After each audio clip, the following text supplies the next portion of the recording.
శుక్లాంబరధరం విష్ణుం శశివర్ణం చతుర్భుజం ప్రసన్నవదనం ధ్యాయేత్ సర్వవిఘ్నోపశాంతయేత్. గురుర్బ్రహ్మా గురుర్విష్ణుః గురుర్దేవో మహేశ్వరః గురుః సాక్షాత్ పరబ్రహ్మ తస్మై శ్రీగురవై నమః. నారాయణం నమస్కృత్య నరం చైవ నరోత్తమం దేవీం సరస్వతీం వ్యాసం తతో జయముదీరయేత్. హరి ఓం. పరమేశ్వర స్వరూపమైన సభకి నమస్కారం. మిగిలిన నువ్వు చదివేశావుగా.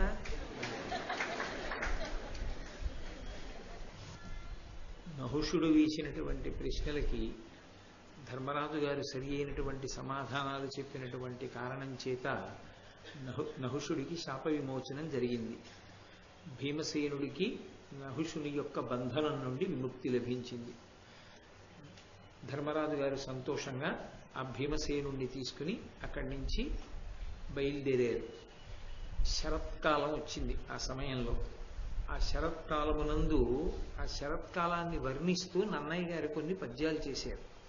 అందులో శారదరాత్రులుజ్వలల సత్తర తారకహార పంక్తులన్ చారుతరంబులయ్యే వికసన్నవ కైరవ గంధ బంధురోదార సమీర సౌరభము దాల్చి సుధాంసు వికీర్యమాణ కర్పూర పరాగ పాండురుచి పూరము లంబర పూరితంబులై. ఆ పద్యంలో శారదానవరాత్రు శరత్కాలమునందు రాత్రి ఎంత అందంగా ఉంటుందో వర్ణిస్తున్నారు నన్నయ్య గారు. శారదరాత్రులుజ్వలల సత్తర తారకహార పంక్తులన్ చారుతరంబులయ్యే. చారుతరంబులయ్యే అంటే అత్యంత శోభస్కరంగా తయారైంది ఆ రాత్రి. ఎందుకంటే శరత్కాలమునందు చంద్రుని యొక్క కాంతి చాలా విశేషంగా ఉంటుంది కాబట్టి. తారకహార పంక్తులన్ వికసన్నవ కైరవ గంధ బంధురోదార సమీర సౌరభము దాల్చి సుధాంశు వికీర్యమాణ కర్పూర పరాగ పాండురుచి పూరము లంబర పూరితంబులై. ఆకాశం నక్షత్రములతో ప్రకాశిస్తుంటే కలువల దండగుచ్చుకుని ఆ ఆకాశం మెడలో వేసుకుందా అన్నట్లుగా ఉందిటే. కర్పూరపు పొడి జల్లితే ఎలా ఉంటుందో శరత్కాలమునందు కాంతి చాలా తెల్లగా విశేషంగా ఉంటుంది కాబట్టి తెల్లని కర్పూరపు పొడి జల్లితే ఎలా ఉంటుందో అలా ఉందిటే. సరోవరముల యందు అరవిరిసినటువంటి కలువలలోంచి వస్తున్నటువంటి సువాసనలు గాలితో కలిసి అత్యంత శోభస్కరంగా సువాసనలతో కూడినటువంటి ఆ వాసనలు వెదజల్లబడుతుంటే లోకమంతా ఎంతో ఆనందాన్ని అనుభవిస్తోంది. నన్నయ్య గారి యొక్క కవిత్వం ఆంధ్ర మహాభారత రచన ఈ పద్యం దగ్గర పూర్తయిపోయింది. దీని తర్వాత ఇక ఎర్రాప్రగడ గారు పూరణ చేశారు. ఆయన ఒక్క ఆది పర్వాన్ని ఆరణ్య పర్వంలో కొంత భాగాన్ని నన్నయ్య గారు పూర్తి చేశారు. నన్నయ్య గారికి భట్టారక అని ఒక బిరుదుంది. భట్టారక అంటే పూజింపబడవలసినవాడు అని. ఆయన మహానుభావుడు. ఆయన నోటి వెంట వచ్చిన మాట పొరపాటున కూడా తప్పడానికి వీల్లేదు. అది ఎలా పడిందో ఈ పద్యంలో సంధి విడదీసినప్పుడు చిట్ట చివర ఒక మాట పడింది. అందులో అంబర పూరితంబులై అన్నప్పుడు దాన్ని ముందు వాక్యంతో సంధిని విడదీసినప్పుడు పరపూరితంబులై అని పడింది. పరపూరితంబులై అంటే ఇక్కడి నుంచి నేను పూరణ చెయ్యను, మహాభారతాన్ని ఇతరులు పూర్తి చేస్తారు అని పరపూరితంబులై. పరులంటే ఇతరులు, వాళ్ళ చేత పూరింపబడుతుంది. ఇక నేను పూర్తి చేసే భాగం పూర్తయిపోయింది అని అర్థం వచ్చేటట్టుగా ఆ పద్యానికి చివర ఉన్నటువంటి మాట పడింది. ఆ పద్యాన్ని పూర్తి చేసి ఆయన రాత్రి విశ్రమించారు. మరునాటి ఉదయానికి ఆయన శరీర త్యాగం చేశారు అని కొంతమంది చెప్తారు. కాదు, రాజరాజ నరేంద్రుడు కాలం చేశాడని కొంతమంది అంటారు. కానీ నన్నయ్య గారు శరీరాన్ని విడిచిపెట్టారన్న దానికే ఆ లోకంలో ఎక్కువగా ప్రచారం ఉంది. కాబట్టి నన్నయ్య గారు ఈ పద్యంతో ఆంధ్ర మహాభారతంలో ఆరణ్య పర్వం యొక్క కొంత భాగాన్ని పూర్తి చేసి విడిచిపెట్టేశారు. తరువాతి కాలంలో వచ్చినటువంటి తిక్కన గారు ఏ కారణం చేతనో అరణ్య పర్వ శేషాన్ని ఆయన పూర్తి చేయలేదు. పూర్తి చేయకుండా విరాట పర్వం దగ్గర నుంచి మొదలుపెట్టారు. కానీ తర్వాత వచ్చినటువంటి ఎర్రాప్రగడ ఈ ఆరణ్య పర్వంలో ఉన్నటువంటి మిగిలిన భాగాన్ని పూర్ణ చేశాడు. కాబట్టి మహానుభావుడైనటువంటి నన్నయ్య గారి యొక్క ఆంధ్ర మహాభారతం ఆ పద్యంతో పూర్తయిపోయింది. అక్కడ వరకు ఆయన పూరణ చేశారు. ఇక చెప్పేటటువంటి భాగం అంతా కూడా ఎర్రాప్రగడ గారు ఆంధ్రీకరించినటువంటి భారతం. ఆ ధర్మరాజు గారి యొక్క తీర్థయాత్ర అంతా పూర్తయిపోయింది. రోమశ మహర్షితో కలిసి పురోహితుడైనటువంటి ధౌమ్యునితో కలిసి ఆయన అనేకమైనటువంటి యజ్ఞవాటాలని, ఆ తర్వాత పవిత్రమైనటువంటి పర్వతాల్ని, నదీ నదాల్ని, సరోవరాల్ని దర్శనం చేసి వాటి యందు స్నానం చేసి మనస్సిద్ధిని పొందాడు. భగవంతుని యొక్క విశేషమైనటువంటి అనుగ్రహానికి పాత్రుడయ్యాడు. ఆయన తిరిగి కామ్యక వనానికి వచ్చేశాడు. వచ్చేసి ఆ కామ్యక వనంలో తన సోదరులతో, ద్రౌపదీదేవితో, ధౌమ్యుడితో, ఇతర బ్రాహ్మణ సమూహములతో కలిసి ఉంటున్నాడు. ఆ ఉంటున్నప్పుడు శ్రీకృష్ణ భగవానుడు సత్యభామా సహితుడై కామ్యక వనానికి వచ్చాడు. ఆయన అర్జునుడిని చూసి చాలా కాలం అయింది. ఎందుకంటే అర్జునుడు ఎప్పుడో బయలుదేరి పరమశివుడి గురించి తపస్సు చేయడానికి వెళ్ళడానికి ముందు చూశాడు. ఆ తర్వాత కొన్ని సంవత్సరముల పాటు ఇంద్రలోకంలో ఉండిపోయాడు ఆ అర్జునుడు. ఆయన తిరిగి వచ్చాడు. ఆ కారణం చేత అర్జునుడిని కూడా చూడాలనేటటువంటి తలంపుతో శ్రీకృష్ణ భగవానుడు ఈసారి సత్యభామాదేవిని కూడా తీసుకుని వచ్చాడు.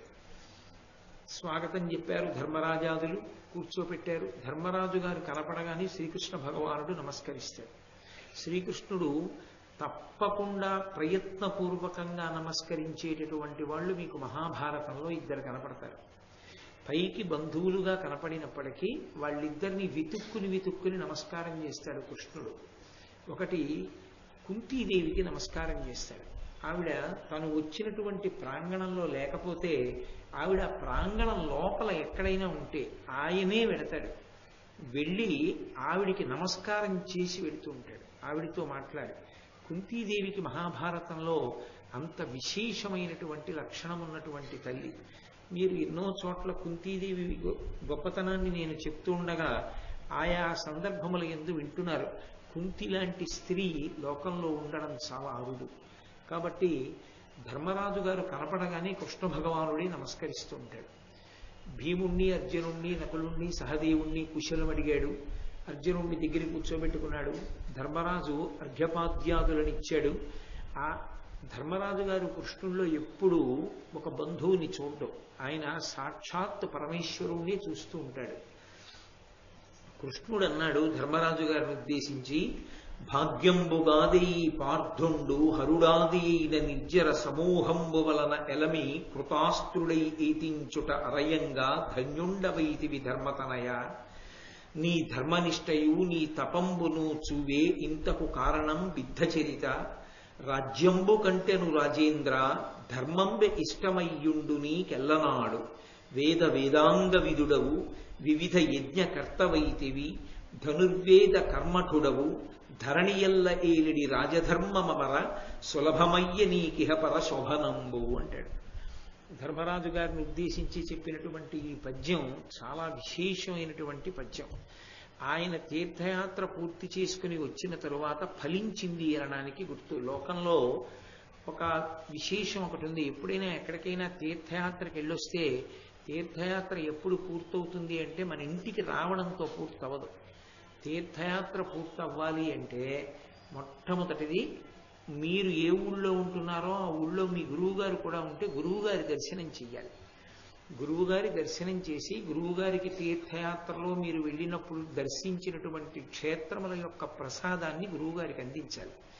ఇచ్చి గురువుగారికి నమస్కారం చేయాలి. గురువుగారికి నమస్కారం చేయడంతో తీర్థయాత్ర పూర్తవుతుంది. ఒకవేళ ఏ కారణం చేతనైనా గురువుగారు సౌలభ్యంగా లేకపోతే, అందుబాటులో లేకపోతే, అప్పుడు ఒక దేవాలయాన్ని దర్శనం చేసి అందులో ఉన్నటువంటి గురువుల యొక్క స్థానానికి నమస్కారం చెయ్యాలి. అందుకని నేను ఎప్పుడైనా మనందరం తీర్థయాత్రలకు వెళ్ళొస్తే మర్నాడు ఇక్కడికి వచ్చి జగద్గురువులకి నమస్కారం చేస్తూ ఉంటాను, మా గురువు గారు అందుబాటులో లేకపోతే. కాబట్టి గురువుకి నమస్కారంతో పూర్తవుతుంది. ధర్మరాజు గారి యొక్క అదృష్టం ఏమి అంటే ఆయన తీర్థయాత్ర చేసి రాగానే కృష్ణం వందే జగద్గురు, జగద్గురు అయినటువంటి కృష్ణ పరమాత్మయే సత్యభామా సహితుడై ఆయన వద్దకు వచ్చాడు. వచ్చి ధర్మరాజు గారితో అంటున్నాడు, అస్త్రములన్నీ సాధించినటువంటి వాడు అర్జునుడు, కానీ కృష్ణుడు పొగుడుతున్నది ధర్మరాజు గారిని. అది విశేషం. అర్జునుడికి కూడా ఈ శక్తులు ఎందువలన అలవడ్డాయంటే పైన ధర్మరాజు గారు ఉన్నాడు కనుక. అందుకే పాండురాజు దేవతల్ని వరాల్ని కోరుకోవలసి వచ్చినప్పుడు మొట్టమొదటే ఇంద్రుణ్ణో వాయుదేవుణ్ణో ప్రార్థన చేయలేదు. ఎంత శారీరకమైన బలం ఉన్నప్పటికీ, ఎంత బుద్ధి వైభవం ఉన్నప్పటికీ ధర్మము చేత రక్షింపబడి ఉండకపోతే, ధర్మమునందు అనురక్తి లేకపోతే, ధర్మానుష్ఠానము లేకపోతే అవన్నీ నిరుపయోగములైపోతాయి. రావణాసురుడు వేదం చదువుకోలేదా? చదువుకున్నాడు. రావణాసురుడికి బలం లేదా? ఉంది. కానీ రావణుడు ఏమి సాధించగలిగాడు లోకంలో? అందుకే నిరంతరము వాళ్ళు ధర్మము చేత రక్షింపబడుతుండాలి. అందుకే మొట్టమొదట ధర్మము యొక్క అనుగ్రహంతో నాకు కుమారుడు కావాలి అని యమధర్మరాజు గారి అనుగ్రహంతో పెద్ద కుమారుడైనటువంటి ధర్మరాజు గారిని కన్నాడు. ఆ ధర్మరాజు గారు పైన ఉండబట్టి పాండవులు ఎప్పుడు రక్షింపబడుతుంటారు. నిన్న భీమసేనుడు రక్షింపబడ్డాడంటే కారణం ధర్మరాజు గారు కాదు. కాబట్టి ఆయన అంటున్నాడు, భాగ్యంబు కాదేయి పార్థుండు హరుడాది అయిన నిర్జర సమూహంబు వలన ఎలమి కృతాస్త్రుడై ఏతించుటయు. ఓ ధర్మరాజా, నువ్వు ధన్యుడవైతివి ధర్మతనయ. ధర్మతనయుడవైనటువంటి ధర్మరాజా, నువ్వు ధన్యుడవయ్యావు. ఎందుకో తెలుసా? నువ్వు ధర్మాన్ని పట్టుకున్నావు కాబట్టే నీ తమ్ముడైనటువంటి అర్జునుడు సాక్షాత్ పరమశివుని యొక్క దర్శనాన్ని పొందాడు. ఎందరో దేవతల యొక్క దర్శనాన్ని పొంది వాళ్ళ అనుగ్రహంతో విశేషమైనటువంటి అస్త్ర సంపదని సమీకరించుకోగలిగాడు. నీ ధర్మనిష్టయు నీ తపంబు చూవి ఇంతకు కారణం బిద్ధచరిత. చాలా స్వచ్ఛమైనటువంటి నడవడగలిగినటువంటి వాడా, ధర్మాన్ని తెలుసుకోవాలనే కుతూహలం, దాన్ని జ్ఞాపకం ఉంచుకోవాలనేటటువంటి అనురక్తి, ధర్మమును నేను పాటించాలనేటటువంటి అధ్యవసాయముతో కూడుకున్నటువంటి బుద్ధి, ఈ మూడిటి వలన కదూ అర్జునుడికి ఈ విజయములన్నీ లభించాయి. రాజ్యంబు కంటెను రాజేంద్ర ధర్మంబె ఇష్టమయ్యుండు నీకెల్లనాడు. ఎప్పుడూ కూడా నీకు రాజ్యం మీద అనురక్తి కన్నా ధర్మం మీదే అనురక్తి. రాజ్యమే పోనీ ఏవైనా పోనీ ధర్మాన్ని మాత్రం పట్టుకుని ఉండాలి. ధర్మం పోయి రాజ్యం అంతా వస్తుందంటే, ధర్మం ఒక్కటి వదిలిపెట్టు, నీకు సమస్త రాజ్యం వస్తుంది, సమస్త వైభవాలు వస్తాయి. అంటే ధర్మరాజు గారు ఒప్పుకోడు. శ్రీరామాయణంలో రామచంద్రమూర్తి ఒప్పుకోరు, మహాభారతంలో ధర్మరాజు గారు ఒప్పుకోడు. సాక్షాత్ యాదవులే అనేక సందర్భాల్లో చెప్పారు, మేం వెళ్ళి ధార్తరాష్ట్రుల్ని తెగటార్చేస్తామని. పోనీవేవయ్యా, 13 ఏళ్ళు గడిచే వరకు నువ్వు ఎక్కడో ఉండు. అర్జునుడు వెళ్ళి రాజప్రతినిధిగా రాజ్యం చేస్తాడు. 13 ఏళ్ళు పూర్తయ్యాక పట్టాభిషేకం చేసుకో అన్నారు. అన్నా ఆయన ఒక్కటే మాట చెప్పాడు, తాతగారు భీష్ముడు, గురువుగారు ద్రోణుడు ఉండగా సభ యందు ప్రమాణం చేశాను, 12 ఏళ్ళు అరణ్యవాసం, 1 సంవత్సరం అజ్ఞాతవాసం చేస్తానని. ఇచ్చిన మాట తప్పి సభలో పెద్దల సమక్షంలో నేను కూర్చోలేను. అందుకే ఓపిక పడతాను. 13 ఏళ్ళు పూర్తయిపోయిన తర్వాతనే సంగ్రామం, అప్పటి వరకు నాకు రాజ్యం అక్కర్లేదన్నాడు. అంతటి ధర్మానుష్ఠాన తత్పరుడు, అంతటి సత్యవాది. అందుకే నీకు రాజ్యంబు కంటే నువ్వు రాజేంద్ర ధర్మంబ ఇష్టమయ్యుండు నీకెల్లనాడు. ఎప్పుడూ కూడా నీకు రాజ్యం కన్నా ధర్మం మీదే అనురక్తి. వేద వేదాంగ విదుడవు, వివిధ యజ్ఞకర్తవైతివి, వేదాంగములు చదువుకున్నావు, పైగా అనేకమైనటువంటి యజ్ఞములను చేశావు. ధనుర్వేద కర్మఠుడవు, ధనుర్వేదాన్ని పూర్తిగా తెలుసుకున్నటువంటి వాడివి. ధరణియల్ల ఏలిడి రాజధర్మమర సులభమయ్య నీకిహపర శోభనంబు. నువ్వు ఈ భూమినంతటినీ పరిపాలించడానికి, ఇహాన్ని పరాన్ని కూడా పొందడానికి కావలసినటువంటి యోగ్యతని సిద్ధింప చేసుకున్నావు. కృష్ణ పరమాత్మ చేత ఇన్ని కితాబులు పొందడం అంటే ధర్మరాజు గారి చారిత్రం ఎటువంటిదో మీరు ఆలోచించండి. దూతవ్యాజమునన్ సభాంగణమునన్ దుర్యోధనుండట్లు దుర్నీతింగూరియునర్చినట్టి యఘముల్ నిష్కంప ధైర్యోన్నమచ్చేతస్సారుడవైన నీకొకనికించెల్లెన్ సహీంపంగా విఖ్యాత క్షాంతులు లేరే ధార్మికులు నీ కంబిట్టిరే ఎవరు. ఓ ధర్మరాజా, ఓర్పు అన్న మాటకి మారుపేరు నువ్వే. లోకంలో సహనం కలిగిన వాళ్ళు ఎందరో ఉన్నారు, కానీ నీ సహనం వేరు. నీ సహనం చేతకాక ఓర్చినటువంటి సహనం కాదు.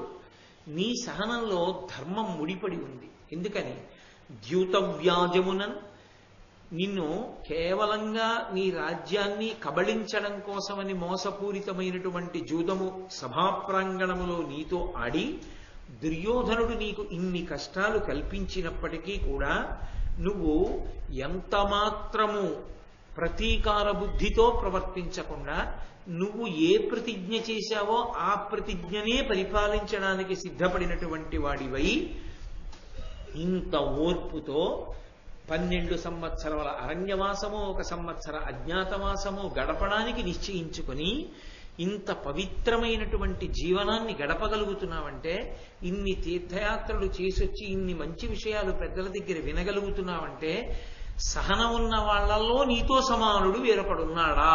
లేడు.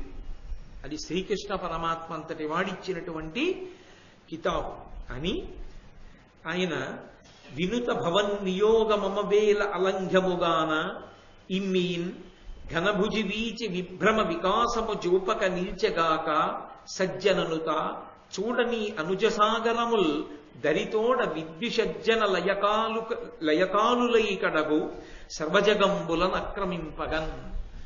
కృష్ణ పరమాత్మ భీమార్జుననకలు సహదేవుల్ని నీ తమ్ముళ్ళు అంటలేరు. వాళ్ళు నలుగురు 4 సముద్రములు. ఆ 4 సముద్రముల యొక్క కెరటములే వాళ్ళ భుజాల్లోంచి ప్రకటితమయ్యేటటువంటి పరాక్రమం. ఆ 4 సముద్రములు ధార్తరాష్ట్రులను ముంచెత్తగలవు, ముంచెత్తి నీకు రాజ్యం ఇవ్వగలవు. కానీ ధర్మం కోసం నువ్వు ఇలా అన్నావు, అది చెలియలి కట్టయింది. నువ్వు ఇలా అంటే వాళ్ళు ఆగిపోయారు. ఇలా అంటే ఆగిపోవడం వాళ్ళ భక్తి, ధర్మం కోసం ఇలా ఆపడం నీ గొప్పతనం. ఇటువంటి అన్న తమ్ముళ్ళు ఉండడం, వాళ్ళని చూడడం నా భాగ్య విశేషం. కాబట్టి మహానుభావ, ఎంత గొప్ప విశేషమయ్యా!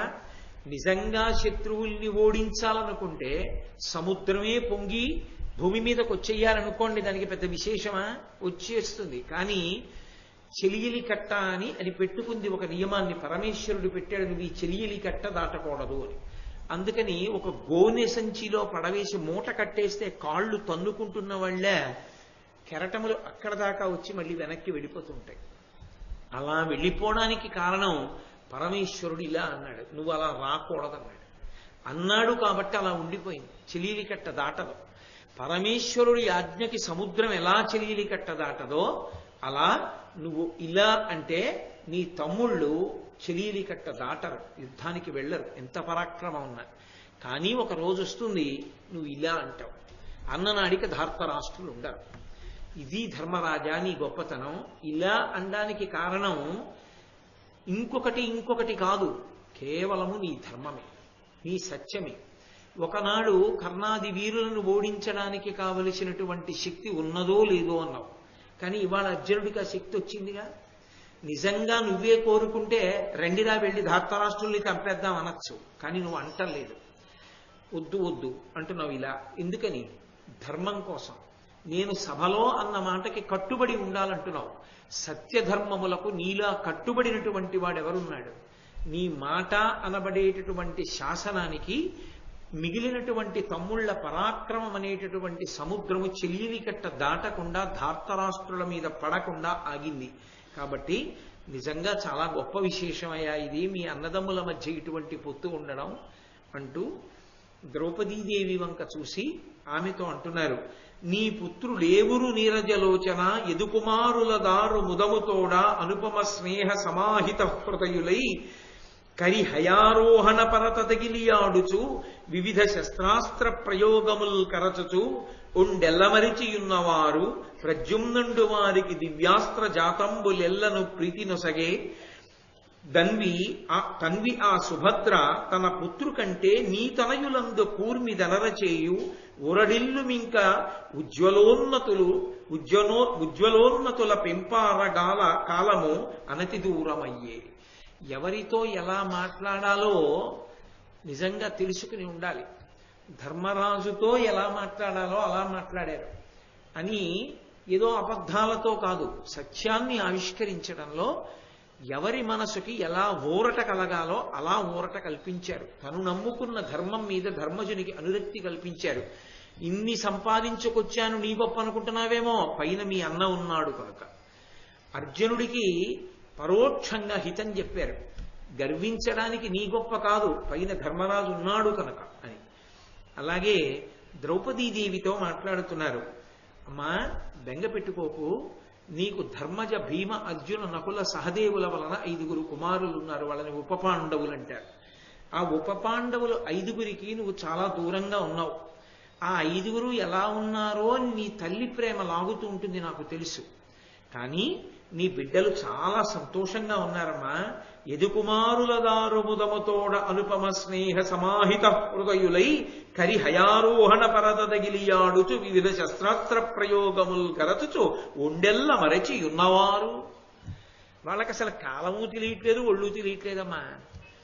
అమ్మకి పెద్ద బెంగ ఎప్పుడు వస్తుందంటే, పిల్లాడు ఏడుస్తున్నాడు, అమ్మా అమ్మా అంటున్నాడు అన్నారనుకోండి, తల్లి ఎక్కువ బెంగ పెట్టేసుకుంటుంది. ఒక్కొక్కసారి దురదృష్టవశాత్తు తల్లి ఏ వైద్యశాలలోనూ ఉండవలసి వచ్చిందనుకోండి, చిన్నపిల్లలు ఇంట్లో ఉంటే అస్తమానం హాస్పిటల్కి తీసుకెళ్ళవండి, కానీ అమ్మ అన్నం పెడితే తినడం అలవాటు వాళ్ళకి, మేనత్త పెడుతూ ఉంటుంది. పెడుతూ 3-4 రోజుల్లో తల్లి వచ్చేస్తుంది. తల్లి ఈ మేనత్త వైద్యశాలకు వెళ్ళినప్పుడు అడిగే మొదటి ప్రశ్న ఏమిటంటే, పిల్లలు అన్నం తిన్నారా వదినా అంటుంది. అంటే వాళ్ళకి అసలు ఒళ్ళే తెలియట్లేదు. చక్కగాను మా పిల్లలు వచ్చారు కదూ, మా పిల్లలు నీ పిల్లలు కలిసి హాయిగా ఆడుకుంటున్నారు. వాళ్ళు ఎప్పుడో ఓసారి అమ్మ వచ్చేస్తున్నారు రేపు అంటున్నారు, పడుకుంటున్నారు. అంటే కృతజ్ఞులు, నన్ను మరిచిపోయారు చూసావా అంత అమ్మ. అది అమ్మకున్న గొప్పతనం. మీరు లోకంలో ఈ మాట ఇంకెవరితోనన్నా అన్నారనుకోండి, కృతజ్ఞుడు చూసారా ఎలా మరిచిపోయాడో, కనీసం నన్ను స్మరించట్లేదనమాట, ఆడుకుంటున్నాడు హాయిగా అంటారు. అమ్మలా అందో, ఫోన్లే అలా మరిచిపోయి ఉండని, ఒక్క 2 రోజుల్లో ఇంటికి వచ్చేస్తానుగా, పాపం వాడికి అన్నం తినకపోతే వాడు నీరసపడిపోతాడు, ఫోన్లే అన్నం తింటున్నాడు కదా అని కళ్ళు మెరుస్తాయి అమ్మవి. అమ్మ కళ్ళు మెరిసేటట్టు మాట్లాడడం ఎలాగో, అమ్మ మనసుని సంతోషపెట్టడం ఎలాగో కృష్ణుడి దగ్గర నేర్చుకోవాలి. అమ్మతో మాట్లాడేటప్పుడు ఎంత జాగ్రత్తగా మాట్లాడుతున్నాడో చూడండి. వాళ్ళు ఒళ్ళు మరిచిపోయారమ్మా. వాళ్ళకి అసలు తెలుస్తోంది ఏంటి, ఏం ఆడుకుంటున్నారో మా ఇంట్లో. వాళ్ళు ఆడుకుంటూ ఏం చేస్తున్నారో తెలుసా, ఎదుకుమారులతో పాటు ఆడుకుంటున్నారంటే సమయం అంతా వృధా అయిపోతోంది. ఇలా ఆటలాడుతూ పాటలు పాడుతూ ఉంటే రేపు పొద్దున్న యువరాజు కావలసిన వాళ్ళు, వారసులు, వాళ్ళకి ఏమీ చేత కాకపోతే వాళ్ళు ఎందుకు పనికొస్తారని మళ్ళీ ద్రౌపదీదేవి మనసు చిన్నబుచ్చుకుంటుందేమోనని వాళ్ళు చక్కగా సంతోషంగా ఆ ఎదుకుమారులతో కలిసి ఆడుకుంటూ, దానితో పాటుగా ఏనుగులెక్కడం, గుర్రాలెక్కడం, ఏనుగుల్ని లొంగ తీసుకోవడం, గుర్రాల్ని స్వారీ చేయడం నేర్చుకుంటున్నారు. వివిధ శస్త్రాస్త్ర ప్రయోగములు కరచుచు ఉండెల్ల మరిచి ఉన్నవారు. శస్త్ర అస్త్రములు నేర్చుకుంటున్నారు. శస్త్రము అంటే చేత్తో పట్టుకుని శత్రువుని ఓడించేది, ఓ శూలం, ఖడ్గం, ఇలాంటి వాటిని శస్త్రములు అంటారు. అస్త్రములు అంటే మంత్రపురస్సరంగా అవి ప్రయోగ ఉపసంహారాలు నేర్చుకుంటారు. శస్త్రాస్త్రములు 2 నేర్చుకుంటున్నారు నీకు పిల్లలు.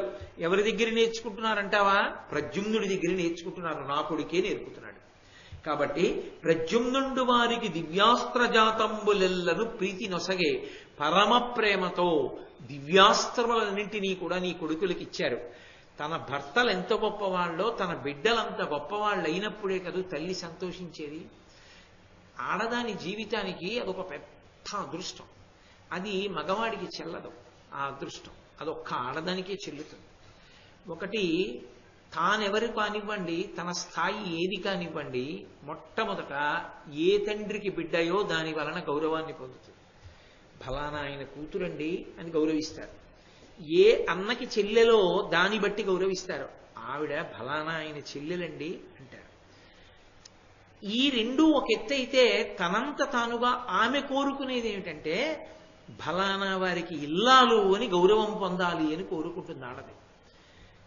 ఫలానా వారి ఇల్లాలు అని ఒక గౌరవాన్ని పొందిన తరువాత కొన్నాళ్లకి అక్కడతో తృప్తి ఉండదు. తండ్రిని మించిన కొడుకులు అవ్వాలి, ఫలానా వాళ్ళ పిల్లలు అనిపించుకోవాలి అని తన స్వార్థంతో ఊరుకోదు. అది ఆడదాని గొప్పతనం. ఇలాంటి పిల్లల్ని నేను కని ఇచ్చినందుకు మా ఆయన పొంగిపోవాలి నా పిల్లల్ని చూసుకుని అనుకుంటాను. అందుకే అసలు ఆ స్త్రీ హృదయం అంత గొప్పది. కాబట్టే అంత విశేషంగా గౌరవించి మాట్లాడాయి శాస్త్రాలు. కాబట్టమ్మా ప్రీతితో అస్త్రశస్త్రములనన్నిటినీ ఇచ్చాడమ్మా. ప్రద్యుమ్నుడు ఉపదేశాలు చేశాడు. తన్వి ఆ సుభద్ర తన పుత్రు కంటే నీ తనయులందు కూర్మి దనరచేయు. సుభద్ర తన బిడ్డల కన్నా కూడా నీ బిడ్డల్నే ఎక్కువ ప్రేమగా చూస్తూ ఉంటుంది. ఊరడిల్లు ఇంకా నువ్వేం బెంగ పెట్టుకోకు. ఇందులో చమత్కారం ఏమిటో తెలుసా? తన పిల్లలు కృష్ణుడి దగ్గర ఉన్నారు. కృష్ణుడు వరసకి అన్నయ్య గదు అవుతాడు, బంధుత్వం రీత్యా అన్నగారు అవుతాడు కనుక పిల్లలకి మేనమామ అవుతాడు. తల్లి సంతోషపడేది ఎప్పుడంటే పిల్లలు మేనమామ దగ్గర ఉంటే. మేనమామ దగ్గర పిల్లలు ఉన్నారు అంటే ఒక ధైర్యం. ఎందుకంటే మేనమామల ముద్దు మేలైన ముద్దు. నా అక్క చెల్లెలి బిడ్డలని పరమ ప్రేమతో చూస్తాట మేనమామ. యథార్థం కూడా మేనమామకు ఆ ప్రేమ ఉంటుంది మేనల్లుళ్ళని చూస్తే, మేనకోడళ్ళని. అందుకే అన్ని చోట్ల పెద్దపీట వేశారు. పెళ్లి కూతుర్ని తీసుకెడుతున్నా మేనమామే తీసుకెడతాడు పెళ్లిపీటల మీదకి. కాబట్టి మేనమామ దగ్గర ఉన్నారు. పాండవులు వెళ్ళి స్వాగతం చెప్పి కూర్చోపెట్టి మాట్లాడారు. ద్రౌపదీదేవికి మాట్లాడాలని ఉంటుంది, కానీ వస్తూనే వెళ్ళి మా పిల్లలు వాళ్ళు ఎలా ఉన్నారు అని అడగాలని ఉంటుంది. ఏ తల్లికి ఉండదు? ఆ మాట వీళ్ళు అడుగుతున్నారేమో అని చూస్తుంది, ఉంటుంది కదా. వీళ్ళు పోయిన రాజ్యం ఎలా వస్తుంది, అస్త్రశస్త్రాలు ఎలా వచ్చాయి, ఎన్నొచ్చాయి మాట్లాడుతున్నారు. ఆవిడ మనసు దీనికన్నా పిల్లల మీద ఉంటుంది. అందుకని ఇవి సరేగానండి పిల్లలు ఎలా ఉన్నారు అని అడగాలంటుంది.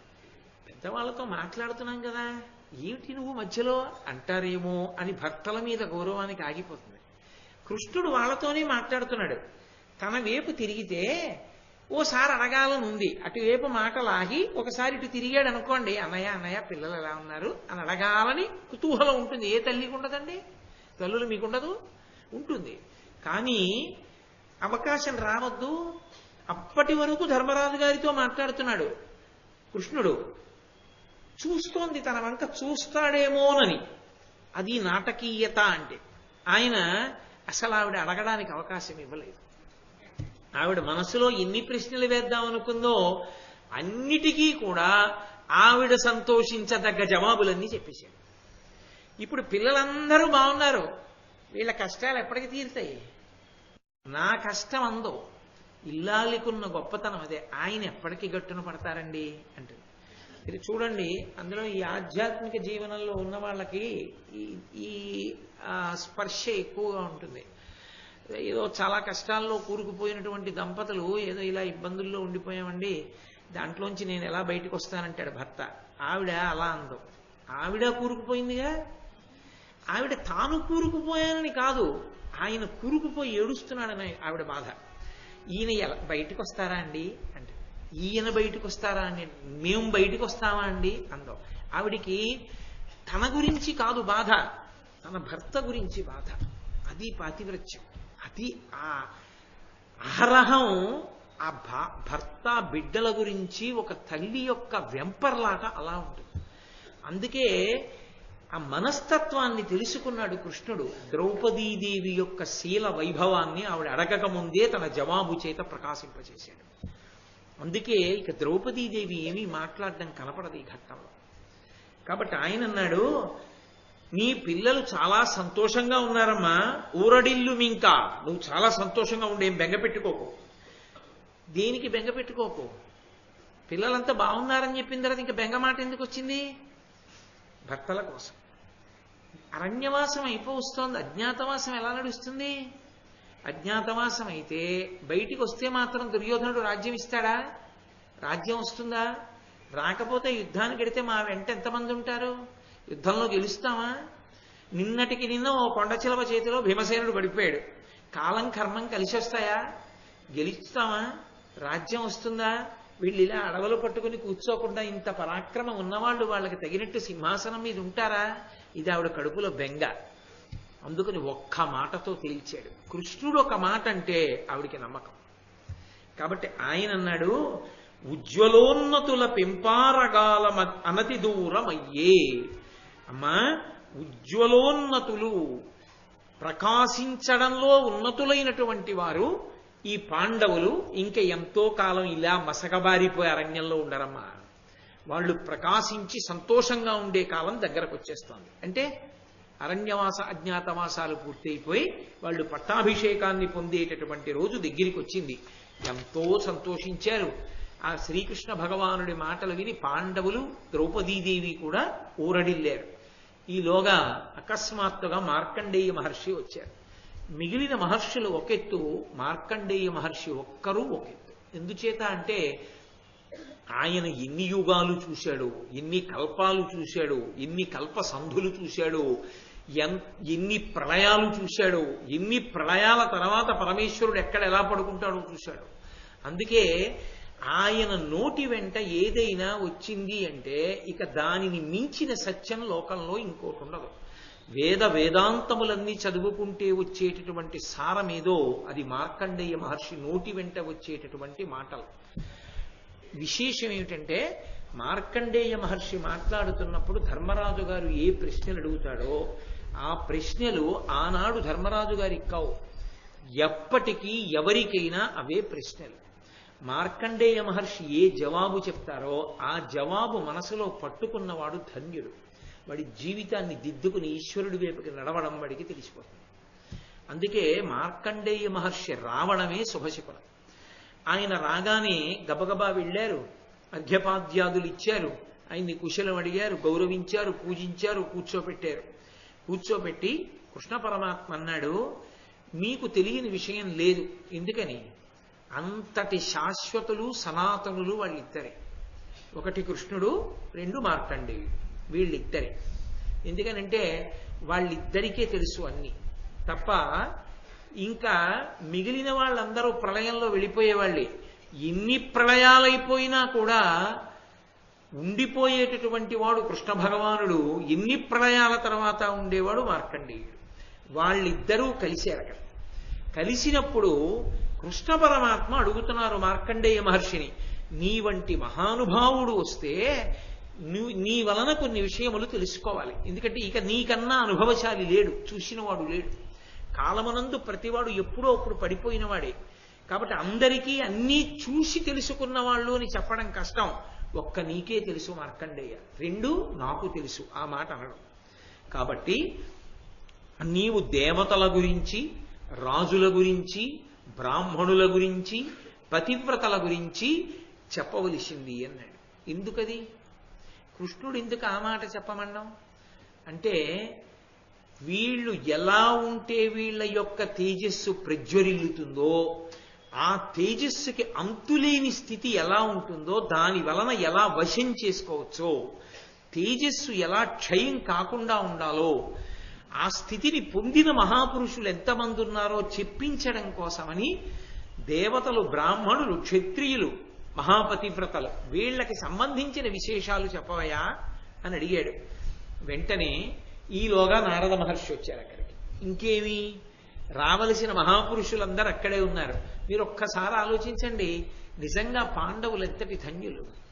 రాజ్యం లేదేమో కానీ వాళ్ళకి, వాళ్ళు ఉన్నది కొన్ని వేల మంది నిత్యాగ్నిహోత్రీకులైన బ్రాహ్మణుల సమక్షంలో, వాళ్ళున్నది కామ్యక వనంలో, వాళ్ళున్నది కృష్ణ పరమాత్మ సమక్షంలో. వాళ్ళు అక్కడికి వచ్చింది మార్కండేయుడు, నారదుడు, పక్కనున్నది ధౌమ్యుడు మొదలైనటువంటి వారు. ఇప్పుడు అసలు వాళ్ళకి ఇంకా జీవితాన్ని చక్కదిద్దుకోవడానికి కావలసిన విషయాలన్నీ తెలిసిపోతాయి.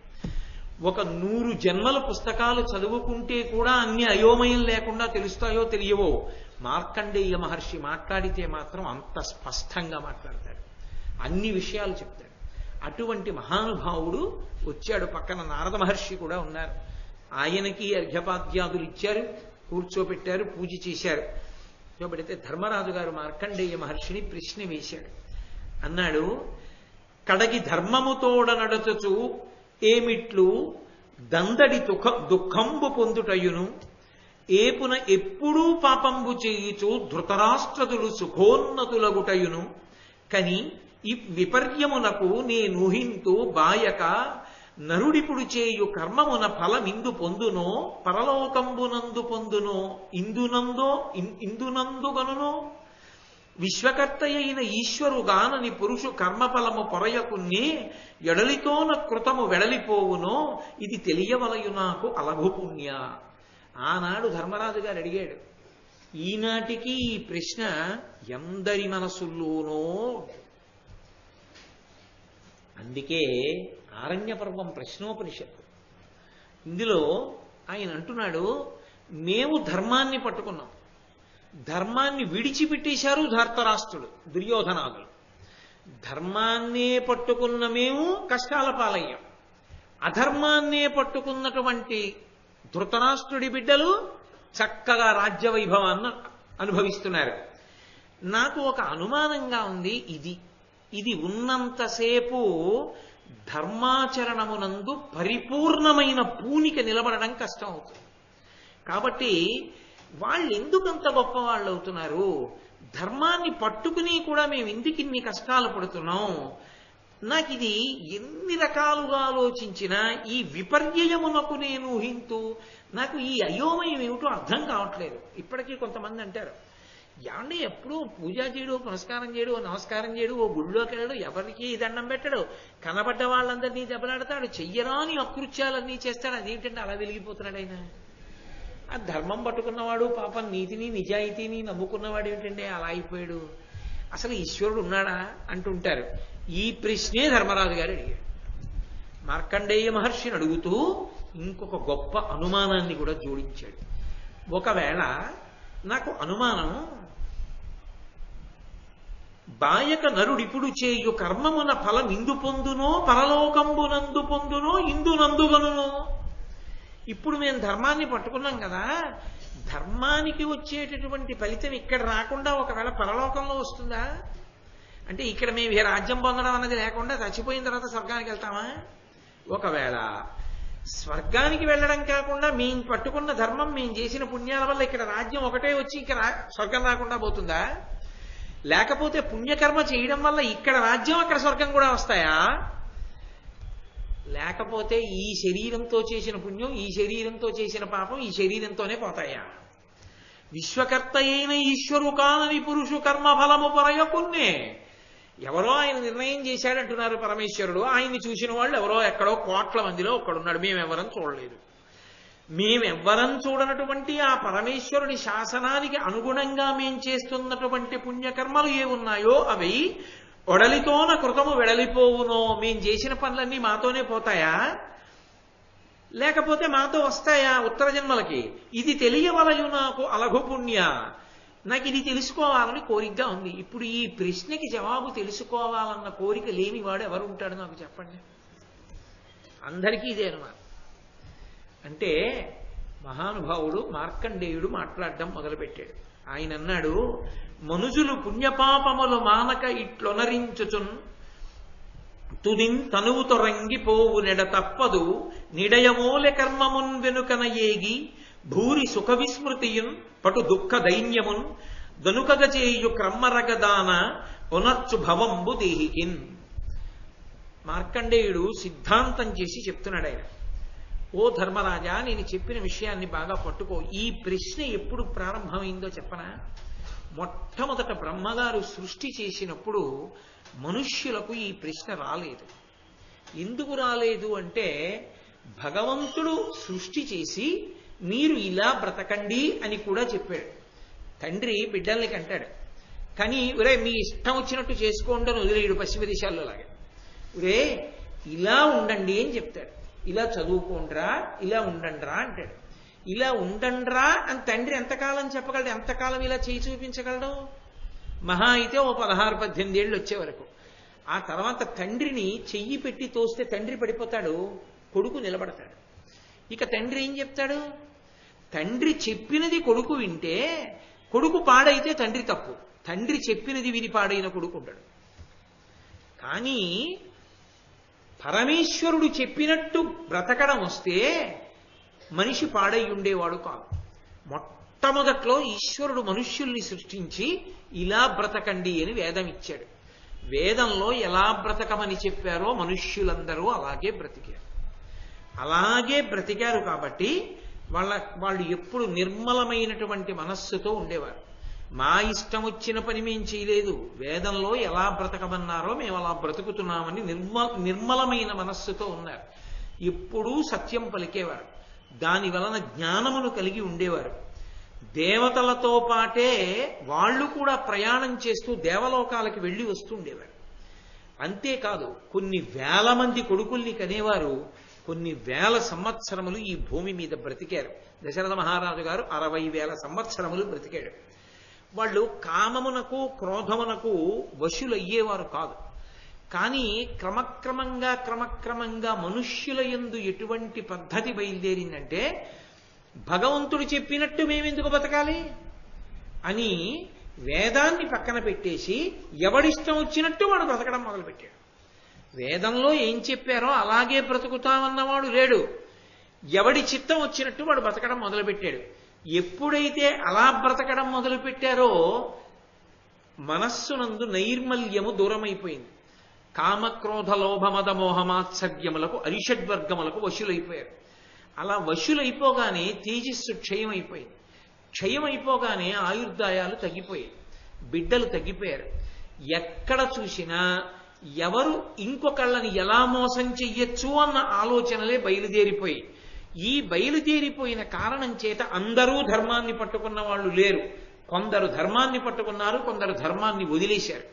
వదిలేసేటప్పటికి ధర్మాన్ని వదిలిన వాడు బాగున్నాడు, ధర్మాన్ని పట్టుకున్న నేను పాడయ్యాను కదా అన్న అనుమానాలు బయలుదేరడం దగ్గర ఈ ప్రశ్న వచ్చింది. కాబట్టి భగవంతుడు ఎలా బ్రతకమన్నాడో అలా బ్రతికి ఉంటే ఎప్పటికీ వాడు ఈశ్వరానుగ్రహాన్ని పొందుతాడు. దానికే ధర్మం అని పేరు. భగవంతుడు చెప్పినట్టు బ్రతకడం.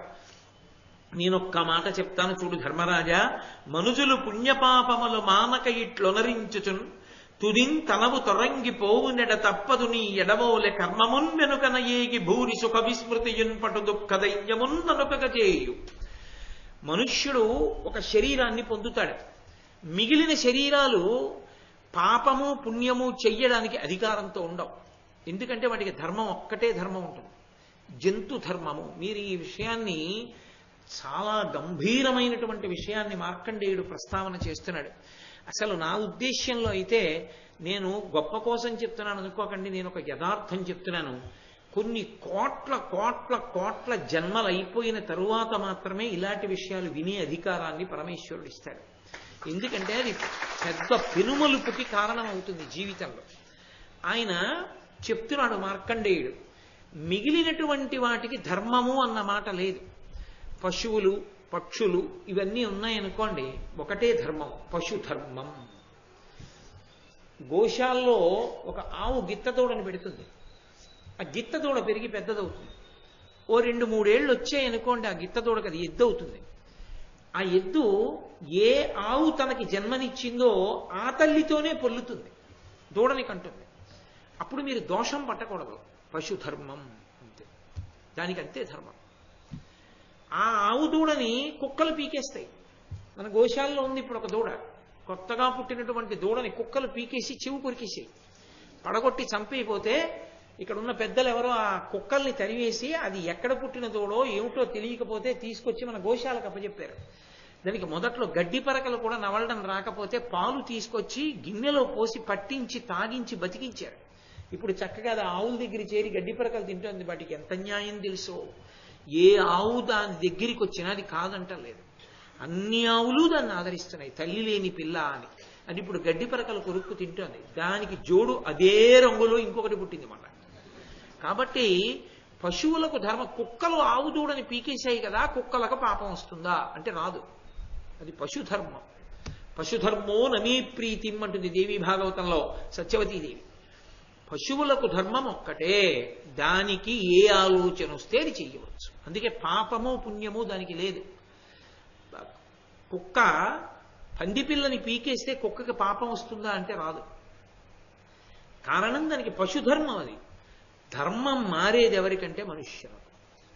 మనుషుడి ధర్మం పశుధర్మంలా ఉండదు, అస్తమానం మారుతుంది. నేను అస్తమానం మీతో ఈ విషయం మనవి చేస్తుంటాను. క్షణక్షణం మారిపోతూ ఉంటుంది. నేను ఇంటికి వెళ్ళి కూర్చున్నాను అనుకోండి, ఏదో నా మనసుకి తోచినవి ఏవైనా మాట్లాడచ్చు నా భార్యా బిడ్డలతో. నేను ఇక్కడ కూర్చున్నాను అనుకోండి, అలా మాట్లాడకూడదు. వేదము యొక్క చట్రములోకి ఏది ఇముడుతుందో అదొక్కటే మాట్లాడాలి తప్ప నా సొంతానికి తోచింది నా ఇష్టం వచ్చింది మాట్లాడే అధికారం నాకు లేదు. ఎందుకంటే నేను చెప్పింది శాస్త్రీయమని నమ్మి మీరు వింటున్నారు. వింటున్నప్పుడు నా వాక్కు అశాస్త్రీయంగా ఏదీ ఉండడానికి వీల్లేదు. శాస్త్రబద్ధము కానిది నా పుర్రెకి తోచింది నేను మాట్లాడకూడదు. అది శాస్త్ర విహితమైతేనే నేను చెప్పవలసి ఉంటుంది. ఇక్కడ ధర్మం ఇక్కడే, ఇంట్లో ధర్మం ఇంట్లో. నా భార్య ముందు నించుంటే నా ధర్మం వేరు, నా కూతురు ముందు నించుంటే నా ధర్మం వేరు, నా తండ్రి ముందు నించుంటే నా ధర్మం వేరు, నా కొడుకు ముందు నించుంటే నా ధర్మం వేరు. ధర్మం ప్రతి క్షణం మారేది, మనుష్యులకు మారుతుంది.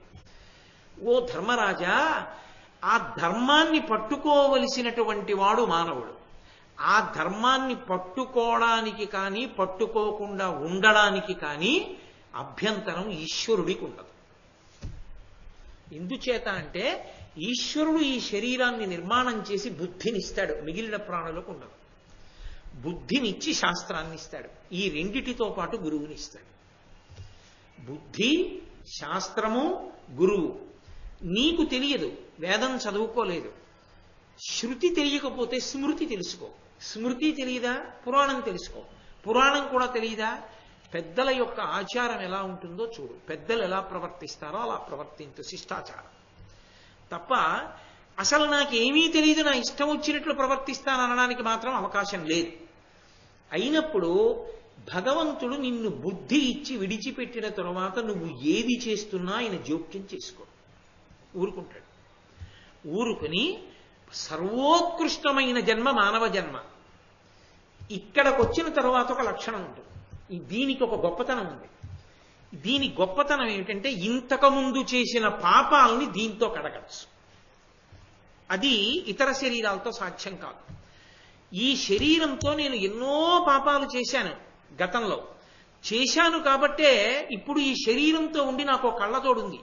నేను గత జన్మలలో ఏవో పాపాలు చేశాను అనడానికి పరమ సాక్ష్యం నా కళ్ళజోడు. నా కళ్ళజోడు ఎందుకు రావాలి? నాకు కళ్ళజోడు లేకుండా చదవగలగాలిగా.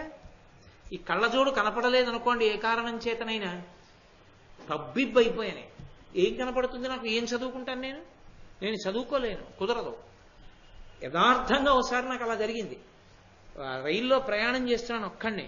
అకస్మాత్తుగా నా దగ్గరికి వచ్చి టీటీ అన్నాడు, మీకు ఏసీలోకి మారిపోయింది, మీది ఏదో అప్గ్రేడేషన్ జరిగింది, మీరు ఫలానా చోటుకి వెళ్ళండి అని రాసి ఇచ్చాడు. నేను ఎందుకో పడుకుండిపోయిన వాడిని ఈ కళ్ళజోడు ఎక్కడో పెట్టాను. గబగబా లేచి పెట్టి అవి పట్టుకుని వెళ్ళిపోయాను అవతల కోచ్లో. వెళ్ళిపోయిన బెర్త్ కోసమని టికెట్ మీద చూసా, కనపడలా. కళ్ళజోడు లేదురా అని మళ్ళీ వెనక్కి వచ్చా. కళ్ళజోడు వెతుక్కుందామంటే అందరూ లైట్లు ఆర్పేశారు. అప్పుడే ఆ బెర్త్ మీద ఇంకో ఆయన పడుకుండిపోయాడు. ఆయన కింద దూరి ముక్కలైపోయిందో తెలియదు, ఆ పౌచ్లో ఉండిపోయిందో తెలియదు.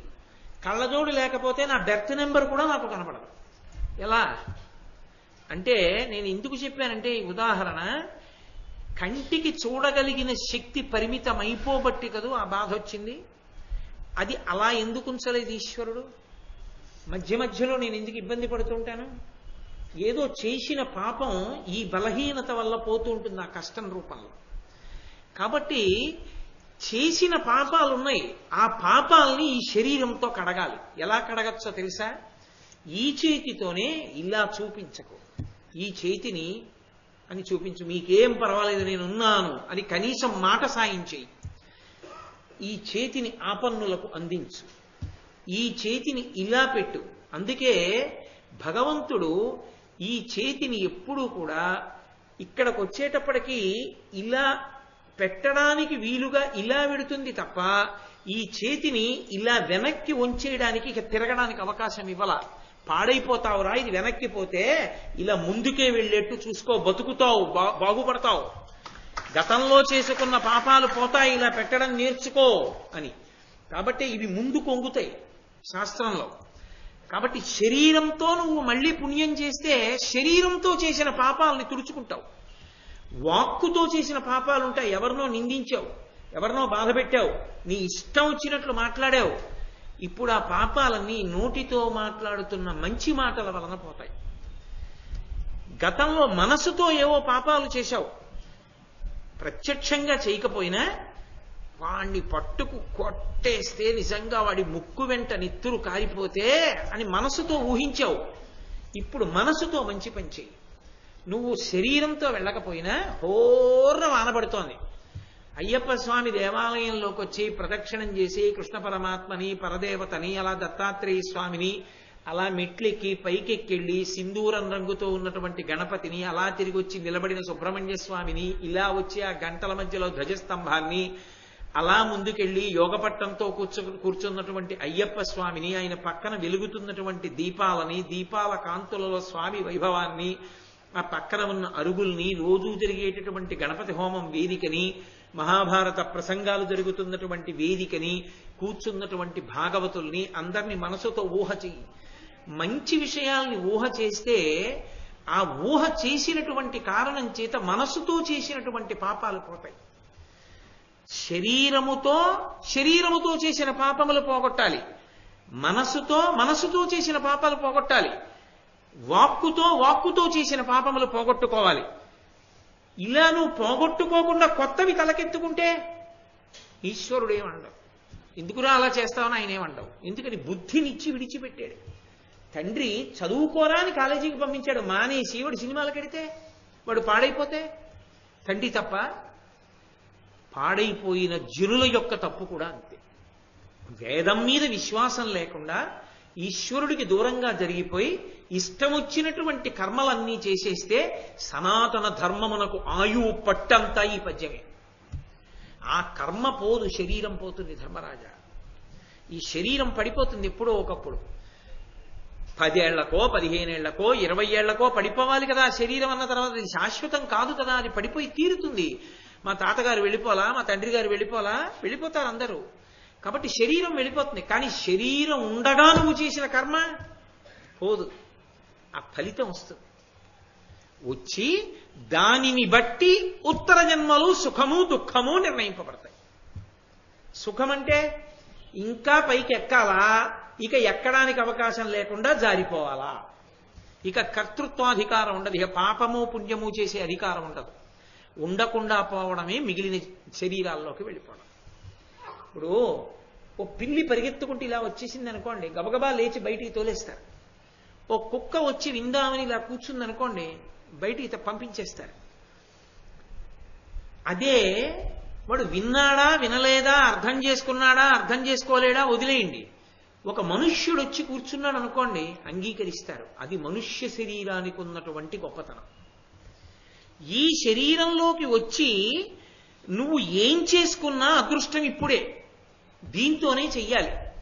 ధర్మరాజా, పరీక్ష గదిలోకి వెళ్ళినటువంటి వాడు 1 గంటన్నరో ఎంతో పరీక్ష గదిలో ఉంటాడు, అప్పుడు రాసిందే జీవితానికి భవిష్యత్తు. అలా ఇందులోకి వచ్చినటువంటి వాడు దీనితో సత్కర్మలు చెయ్యకపోతే ఉత్తర జన్మలో పతనం అయిపోతాడు. దీంతో మంచి పనులు చేశాడు, దీంతో మంచి పనులు చేసిన వాడు ఎవరున్నాడో వాడు సద్గతులకి వెళ్ళిపోతాడు, వాడు మంచి గతులకి వెళ్ళిపోతాడు. కాబట్టి కర్మయే సుఖ దుఃఖములను నిర్ణయం చేస్తుంది. ఉత్తర జన్మలలో సుఖపడాలా దుఃఖపడాలా, మంచి జన్మలోకి వెళ్ళాలా చెడు జన్మలోకి వెళ్ళాలా, ఏ కర్తృత్వాధికారము లేనటువంటి భయంకరమైనటువంటి జన్మలలోకి వెళ్ళాలా, ఏది జరగాలి, ఈ జన్మలో నువ్వేం చేస్తున్నావు మనుష్య శరీరంతో ఇది గమనిస్తుంటాడు ఈశ్వరుడు. నువ్వు ఏం చేస్తున్నా ఇది చెయ్యనడు, ఇది చెయ్యొద్దనడు. ఏం చేస్తున్నావో మాత్రం చూస్తూ ఉంటాడు. శరీర పతనానంతరము తీర్పు చెప్తాడు. అప్పుడు ఎవడి దారి వాడిది, అప్పుడు ఎవరి కొరకు ఎవరు ఉండరు. అంతవరకు ఎందుకండి, ఆఖరి ఊపిరి దాటిపోయిందంటే చాలు, ఇక ఎవరికెవరు. ఆ శరీరం దగ్గరికి వచ్చి ఎవడు నిలబడితే కన్ను విప్పినవాడున్నాడు, ఏది పెడితే తిన్నవాడున్నాడు, ఇంత దాచింది ఏది పోతే వాడు బెంగ పెట్టుకున్నాడు, పట్టుకెళ్ళి ఏ కట్టెలలో పెట్టి కాల్చేస్తే భగ్గున కాలిపోకుండా ఉన్నాడు. ఆ ఊపిరి ఉన్నంత వరకే అల్లరి. ఆ ఊపిరి ఉన్నప్పుడు నువ్వు ఎన్నో పెంచుకుని ఎవరి కోసమో అని చెయ్యరాని అకృత్యాలు చేస్తే ఈ కర్మఫలం వెంట వచ్చేస్తుంది. శరీరంతో చేసిన కర్మ శరీరంతో పోదు. శరీరం పోతుంది కానీ ధర్మరాజా కర్మ వెంట వస్తుంది. ఇది పునర్జన్మ సిద్ధాంతం. సనాతన ధర్మంలో నా ఒళ్ళు దగ్గర పెట్టుకున్నాను, నేను ఈ మాటలు నమ్ముతున్నానని గుర్తేమిటో తెలుసా? బొట్టు పెట్టుకుంటాను. బొట్టు పెట్టుకున్నారు అంటే గుర్తు ఏంటంటే వారిని మీరు ఆదరించవచ్చు అని గుర్తు. వారు పునర్జన్మ సిద్ధాంతాన్ని అంగీకరించాడు, భగవంతుడు చెప్పిన మార్గాన్ని నమ్మాడు, మనుష్య శరీరపు యొక్క వైభవాన్ని గుర్తుపెట్టుకున్నాడు. అలా బొట్టు ఎవరు పెట్టుకుంటారో ఆజ్ఞాచక్రం ఉంటుంది, అక్కడ మనస్సు యొక్క శక్తి ఉంటుంది, పరదేవత యొక్క చిహ్నం బొట్టు. ఆ బొట్టు పెట్టుకుంటే మనసు పరిపరి విధములపై దోషభూయిష్టమైన జీవనం లేకుండా అమ్మవారు నియంత్రిస్తుంది, కాపాడుతుంది. అందుకని బొట్టు ఉంచుకుంటారు తప్పకుండా. బొట్టు ఉంచుకుంటేనే సనాతన ధర్మమును అంగీకరించినట్టు. అందుకే వేదమును ప్రమాణముగా అంగీకరించని వాళ్ళెవరూ బొట్టు పెట్టుకోరు. అందుకే మహాభారతం వినడానికి ఎంతమంది వచ్చారు అన్నదాన్ని బట్టి సనాతన ధర్మం వృద్ధిలో ఉన్నది అని నమ్మరు. మహాభారతానికి వచ్చిన వాళ్ళల్లో బొట్టు పెట్టుకున్న వాళ్ళు ఎంతమంది అన్నదాన్ని బట్టి వాళ్ళకి నిజంగా అనురక్తి ఉన్నవాడో లేడో తెలుసుకో. బొగ్గున కాలిపోయి దోషుడు బూడిదైపోయే శరీరంలో లలాటమనందు ఓ చిన్న బొట్టు పెట్టుకోవడానికి తన అందం ఏదో నాశనం అయిపోతుంది అనుకున్న వాడికి జీవితంలో అభ్యున్నతి ఎక్కడి నుంచి వస్తుంది రమ్మంటే. కాబట్టి నాయన ఈ శరీరం పోతుంది కానీ కర్మఫలాలు పోవు, అవి వెనకాతల వస్తాయి. దాన్ని బట్టే సుఖ దుఃఖములు ఉంటాయి. కాబట్టి ఇక్కడ అక్కడ అని అడుగుతామే, ఇక్కడ అక్కడ కూడా సుఖమో దుఃఖమో నువ్వు పట్టుకున్న దాన్ని బట్టే ఉంటుంది. నువ్వు ప్రశ్నించావు, దుర్యోధనుడు పట్టుకోలేదుగా ధర్మాన్ని, మరి సుఖంగా ఉన్నాడుగా అంటున్నావు. ఆరిపోయే దీపం చాలా ప్రకాశవంతంగా వెలుగుతుంది. మీరు ఎప్పుడైనా నీరాజనం చూడండి, నీరాజనం ఇచ్చేసి కింద పెట్టేసినప్పుడు నిధనం అయిపోయే ముందు నీరాజనం భగ్గున పైకి తేలుతుంది. అలా తేలిందంటే నిధనం అయిపోతుంది. ఎవడు తన యొక్క అధర్మాన్ని అనుభవించడానికి సిద్ధపడిపోతున్నాడో, ఇక కింద పడి పైకి లేవడో, ఇక వాడి ప్రయాణం కిందకో, వాడు కర్పూర జ్యోతి ఆఖరణ వెలిగినట్టు ఒక వెలుగు వెలుగుతాడు. ఆ వెలుగుని శాశ్వతమని భ్రమయకు ధర్మరాజా. శాశ్వతమైన వెలుగు ధర్మం పట్టుకున్నవాడు. ఇప్పుడు కష్టపడినట్టు కనిపిస్తుంది కానీ ధర్మం సుఖాన్ని ఇస్తుంది, ఇక్కడ అక్కడ కూడా. కానీ అది పట్టుకోని వాడు ఇక్కడ అక్కడ కూడా సుఖపడడం సరికదా. కీర్తివంతుడు కాలేడు, వాణ్ణి ఆదర్శంగా ఎవరు చెప్పరు. కాబట్టి ధర్మరాజా అన్న పేరు ఎందరో పెట్టుకుంటారు, ఇక్కడే ఉన్నారు. కానీ దుర్యోధన అన్న పేరు ఎవరైనా పెట్టుకుంటారా? ఎవరు పెట్టుకోరు. ఎందుచేత? ధర్మాన్ని పట్టుకోలేదు కాబట్టి వాడి పేరు పెట్టుకోలేదు. ధర్మాన్ని పట్టుకున్నాడు కనుక ఆయన పేరు పెట్టుకున్నాడు. ఈ దేశంలో ఎప్పుడైనా అగ్రస్థానం దేనిది అంటే ధర్మానిది. కాబట్టి అవి పోయేటటువంటివి కావయా. ఎవడు ధర్మాన్ని పట్టుకున్నాడో వాడు గుండెల మీద చెయ్యేసుకుని ఉండొచ్చు. ఎందుకో తెలుసా? వాళ్ళు ఇక్కడ సుఖపడతారు, పైన సుఖపడతారు. ధర్మం వదిలిన వాడు సుఖపడినట్టుంటాడు కానీ రెండిటికీ భ్రష్టమైపోతాడు. అది గుర్తుపెట్టుకో ధర్మరాజా. మార్కండేయుడు ఎవరు? ఎన్ని యుగాంతములో చూసినవాడు. ఇక ఆయన కన్నా సత్యం చెప్పేవాడు లేడుగా. ఎన్ని చూసినవాడు ఆయన, ఇన్ని పునర్జన్మలు చూసినవాడు. మనకంటే మన గత జన్మ తెలియదు, వచ్చే జన్మ తెలియదు. ఇన్ని తెలుసున్న మార్కండేయుడు చెప్పినా నేను అమ్మనన్న వాడికి చెప్పగలిగిన వాడు లేడు. కాబట్టి విను మనుజునకి ఎవ్విధమున తన చేసిన సుకృత దుష్కృతంబులు నెరయం తనకు అనుభవింప పాలివి తనువు చెడుం కాని కర్మతతి సెడదనగా. తను చేసినటువంటి పాపము కాని తను చేసిన పుణ్యము కాని తాను అనుభవించి తీరవలసినదే. ఈ శరీరంతోనా ఇంకో శరీరంతోనా పక్కన పెట్టేశాయి. జీవుడు మాత్రం వాడే. ఈ జీవుడు ఈ శరీరంలోంచి బయటికి వెళ్ళిపోయే ముందు మూట కట్టేసుకుంటాడు. ఆ ప్రయాణ లక్షణమే, జీవుడి లక్షణమే బయట మనకుంటుంది. అందుకే చూడండి, పెట్టి సర్దుతాం. ఎక్కడికన్నా వెడుతున్నాం అంటే పెట్టె సర్దుకుంటాం. పెట్టె సర్దుతాడు, జీవుడు కూడా సర్దుతాడు. జీవుడు పెట్టి సర్దేటప్పుడు ఏం చేస్తాడో తెలుసా?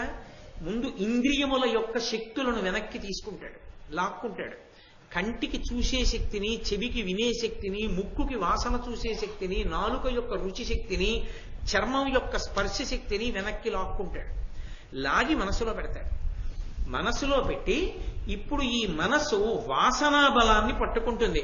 ఇందులో ఉన్నంత కాలం దేన్ని పట్టుకున్నాడో దాన్ని స్మరిస్తుంటుంది. ఇంకా అందుకే ఎటువైపుకి తను వెడుతున్నాడనడానికి ఎవడికి వాడికి గుర్తేది అంటే కళ ఒక్కటే.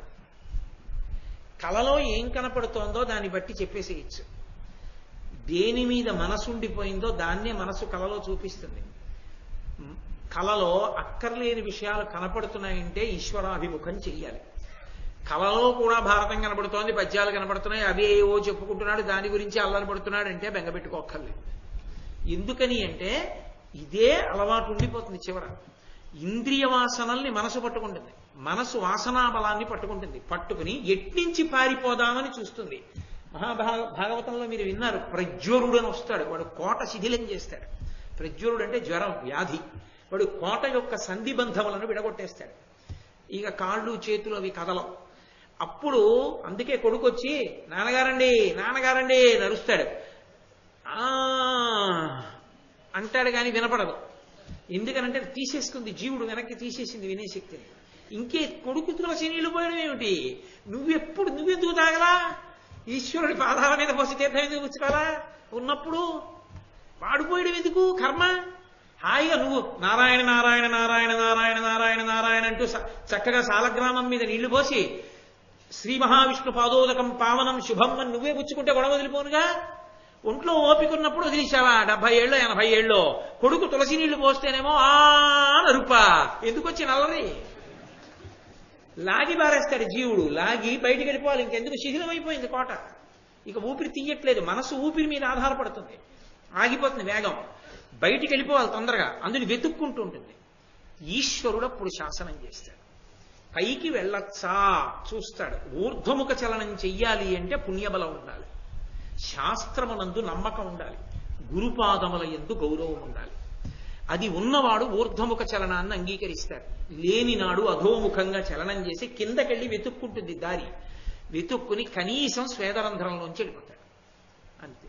తెరిచిన కళ్ళు తెరిచో, మూసిన కళ్ళు మూసో, అరమోట్పు కన్నులో ఆగిపోతాడు.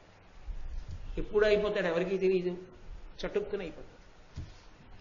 అయిపోయిన తర్వాత జీవుడు వాడే.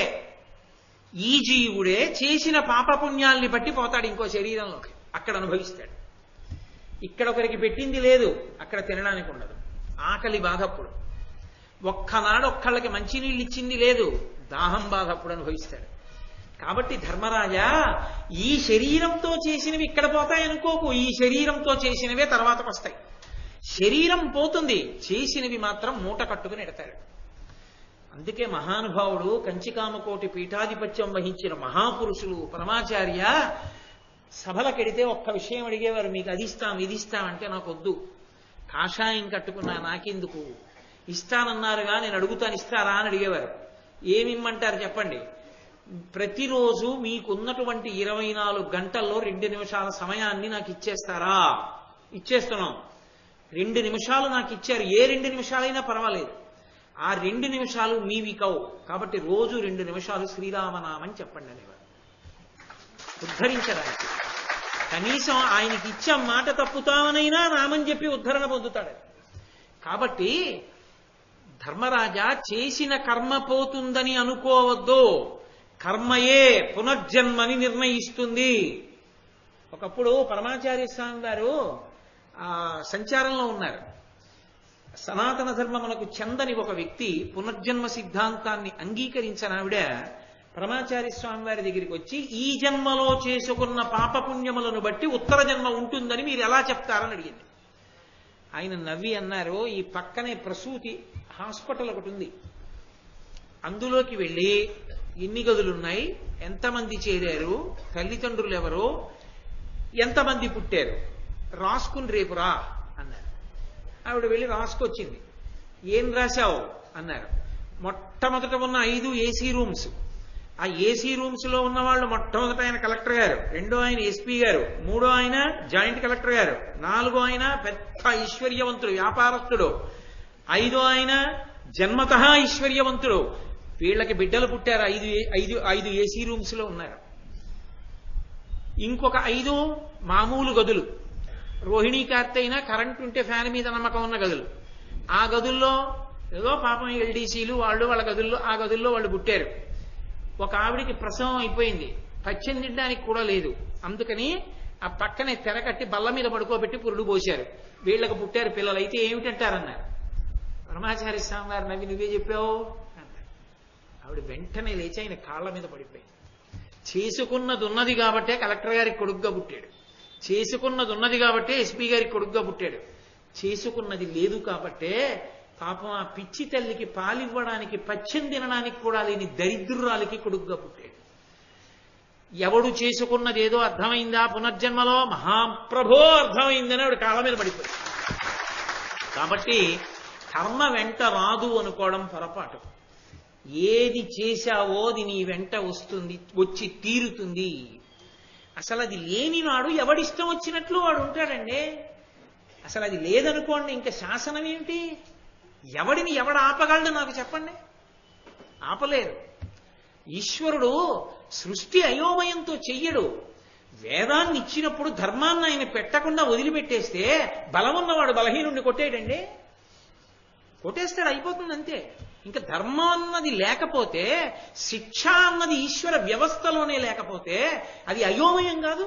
పునర్జన్మయందు కర్మ సిద్ధాంతం లేకపోతే ఎవడికెవడు భయపడతాడు? ఎందుకు భయపడతాడు? దానికి అసలు ఆలోచన లేదు. ఇంకంటే ఈశ్వరుని యొక్క వ్యవస్థ యందు ఒక అయోమయత్వం ఉంది అని చెప్పడానికి కారణం అవుతుంది. దాన్ని నిర్మూలించి మాట్లాడుతున్నాడు మార్కండేయుడు. ఇది ప్రాణం సనాతన ధర్మానికి. ధర్మరాజా అంటే బెంగ పెట్టుకోకు, నువ్వు చేసిన ధర్మం నిన్ను కాపాడుతుంది. అదే మహాభారతానికి తీర్పు. అయిపోయిందా? ఎలా బతికాడు అన్నది కాదు, ఎంత భయపడుతూ బతికాడు. 13 ఏళ్ళు ఉన్నాడు దుర్యోధనుడు. 13 ఏళ్ళు బెంగే. ఎన్ని కష్టాలు పడ్డాడో పాండవులను అవమానిద్దామని. అనుకున్నప్పుడల్లా వాళ్ళు ఇంకా తేజస్సు పొందారు. వార్తలు వస్తూనే ఉన్నాయి. అర్జునుడికి పాశుపతాస్త్రం వచ్చేసింది, శివదర్శనం అయిపోయింది, ఇంద్రుడి దగ్గరికి వెళ్ళిపోయాడు, భీమసేనుడు కొండ చెలవ నుంచి బయటపడిపోయాడు, ధర్మరాజు గారి తీర్థయాత్రలు అన్నీ చేసేశాడు. తనేం తింటున్నాడు? ఏం తింటే అరుగుతోంది, ఏం పడుకుంటే కునుకు పడుతోంది. వాళ్ళు ఏం చేస్తున్నారు? ఎంత సంతోషంగా ఉన్నారు? ఎక్కడున్నారు? ఎంతమంది మహాత్ముల దర్శనాలు పొందుతున్నారు? నువ్వు పట్టుకున్న ధర్మానికి సుఖం ఏమిటో కంటికి కనపట్టాలా? వాడు పట్టుకున్న అధర్మానికి ఫలితం ఏమిటో నీ కంటికి కనపట్టాలా? ఎవడు పట్టుకున్న ధర్మం వాడిని కాపాడుతుంది అనడానికి ఇంతకన్నా తార్కాణం ఏం కావాలి? నీకు ఎప్పుడూ ఏడవడానికి ఏదో కారణం ఉండే ఉంటుంది. ఎందుకంటే నీ ఇంట్లో త్రాచుపా ఉంది, అధర్మంతో సంపాదించింది ఉంది. నిన్ను సంతోషంగా ఎందుకు ఉండనిస్తుంది? ఏదో కారణం నీ మనసుని కుందేట్టు చేస్తూనే ఉంటుంది. నీకు బెంగే, నిరంతరం ఆ విషయంలో నీకు బెంగే. కొంతమంది బయటపడచ్చు, కొంతమంది బయటపడకపోవచ్చు. ఎవరి అంతరాత్మకి వాళ్ళు సాక్షి. కాబట్టి ఆయన అన్నాడు, కాబట్టి కర్మ పోతుందని అనుకోవద్దు. ఆ వెలుగు శాశ్వతమైనది కాదు ధర్మరాజా. ధర్మము సల్పుచుందగిలి ధర్మపదంబున చేసి అర్థముం పెర్మియుగాంచి ధర్మవిధి వెండిలియై ప్రజల సృజించి సత్కర్మములం ప్రశస్తములుగా క్రతువుల ఒనరించు సజ్జనుల్ ధర్మజ ఇందు అందును ముదంబునగాంతురభీష్ట సౌఖ్యముల్. ధర్మరాజా, ఒక మనిషి ఎలా బతకాలో చెప్తున్నాను చూడు. ధర్మము సల్పుచుం తగిలి ధర్మపదంబున చేసి, ధర్మాన్ని పెద్దల దగ్గర తెలుసుకుని ధర్మాన్ని పట్టుకుని ధర్మపదంలో ప్రయాణం చేస్తూ, అర్థము పేర్మియుగాంచి ధర్మ విధి, అర్థాన్ని డబ్బుని సంపాదించేటప్పుడు ధర్మంతో ముడిపడలేదు అన్న దాని మీద విర్రెక్కిపోకుండా వదిలి అవతల బారేసి, అది తెలియదు, చాలా మెత్తగా ఉంది, చాలా బాగుంది, పొడవుగా ఉంది అని పావుని జోలిలో పెట్టుకోవడం ఎలాంటిదో, ధర్మంతో తెగిపోయిన అర్థాన్ని తెచ్చుకోవడం అంత ప్రమాదకరం. అది ఇప్పుడు కాదు, ఉత్తర జన్మలన్నిటినీ నాశనం చేసేస్తుంది. తెలియక అది ఏదో సంతోషం అనుకుంటారు ధర్మరాజా. కాబట్టి ధర్మమునందు నిలబడి అర్థమును ధర్మంతో ముడివేసి ధర్మబద్ధమైన అర్థాన్ని సంపాదించి ధర్మబద్ధంగా ఖర్చు పెట్టి పిండిలి అయి పెళ్లి చేసుకుని, ఏదో నాకు వైరాగ్యం అండి, అది విన్నానండి, ఇది విన్నానండి అని పెళ్లి చేసుకోని వాడు తాను పాడైపోవడం కాదు, తన పితృదేవతలు కూడా పాడైపోతారు. అగస్త్యుడంతటి వాడు పెళ్లి చేసుకున్నాడు.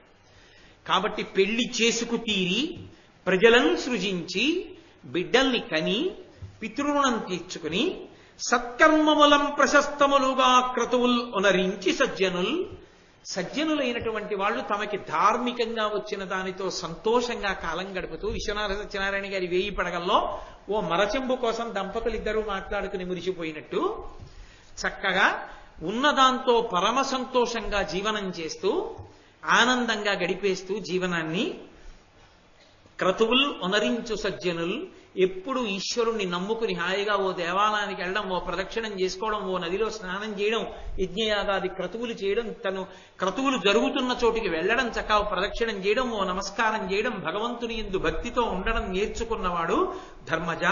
ఇందునందును ముదంబునుగంతురభీష్ట సౌఖ్యముల్, ఇక్కడ పైన కూడా వాళ్ళ యొక్క సౌఖ్యానికి ఏమీ ఇబ్బంది రాదు. పరమేశ్వరుడు వాళ్ళని రక్ష చేస్తాడు. మీరు ఒక్క విషయం కొంచెం జాగ్రత్తగా ఆలోచించండి. నేను అన్న మాటని మీరు తొందరపడిపోయి ఇప్పుడే జవాబు చెప్పకండి. నేను మీతో ఒక్క మాట చెప్తాను, కొంచెం ఆలోచించండి. సౌఖ్యము అన్న మాటకి అర్థము ఇది ఉంటే సౌఖ్యము అని చెప్పడం లోకంలో ఎప్పుడూ సాధ్యం కాదు. ఎందుకో తెలుసా? ఒకటి ఉన్నవాడు అనుకుంటాడు ఇది ఉంది కాబట్టి సౌఖ్యంగా ఉన్నాను అనుకుంటాడు, కానీ తప్పది. సౌఖ్యము మనోభిప్రాయం, మనసుకి చెందినది. నీకు ఉన్నదానితో సౌఖ్యంగా ఉండడం నీకు అలవాటైపోతే నీకన్నా సుఖంగా ఉన్నవాడు లేడు. ఒకప్పుడు నాతో స్నేహితుడు అన్నాడు, చాలా పెద్ద ఐశ్వర్యవంతుడు అయ్యాడు, చాలా గొప్ప డిపార్ట్మెంట్లోకి ప్రవేశించాడు, చాలా పెద్ద ఆఫీసర్ అయ్యాడు, మంచి ఇల్లంతా ఏసీ, మంచి కళాత్మకంగా కట్టుకున్నాడు. నేను ఏదో మాట్లాడుతూ మేమిద్దరం కలిసి చదువుకున్న రోజులు ప్రస్తావన చేస్తే నాతో అన్నాడు, ఏమైనా చెప్పరా కోటేశ్వరరావు,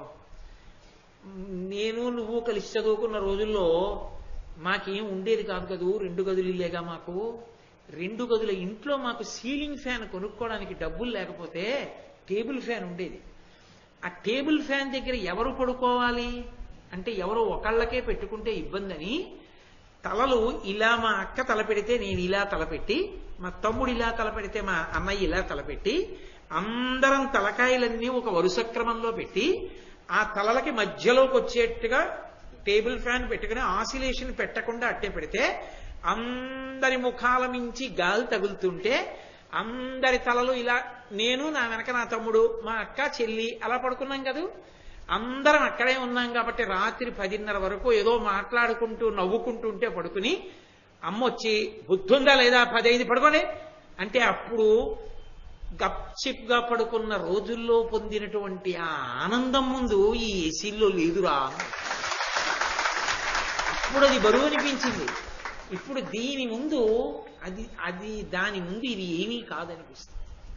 యథార్థం ఎన్ని ఉన్నా ఏమి సౌఖ్యం, ఏమిటో పొరుగే, ఏమిటో వెంపర్లాటే, అర్థం ఏముంది? ఏమీ అక్కర్లేదు.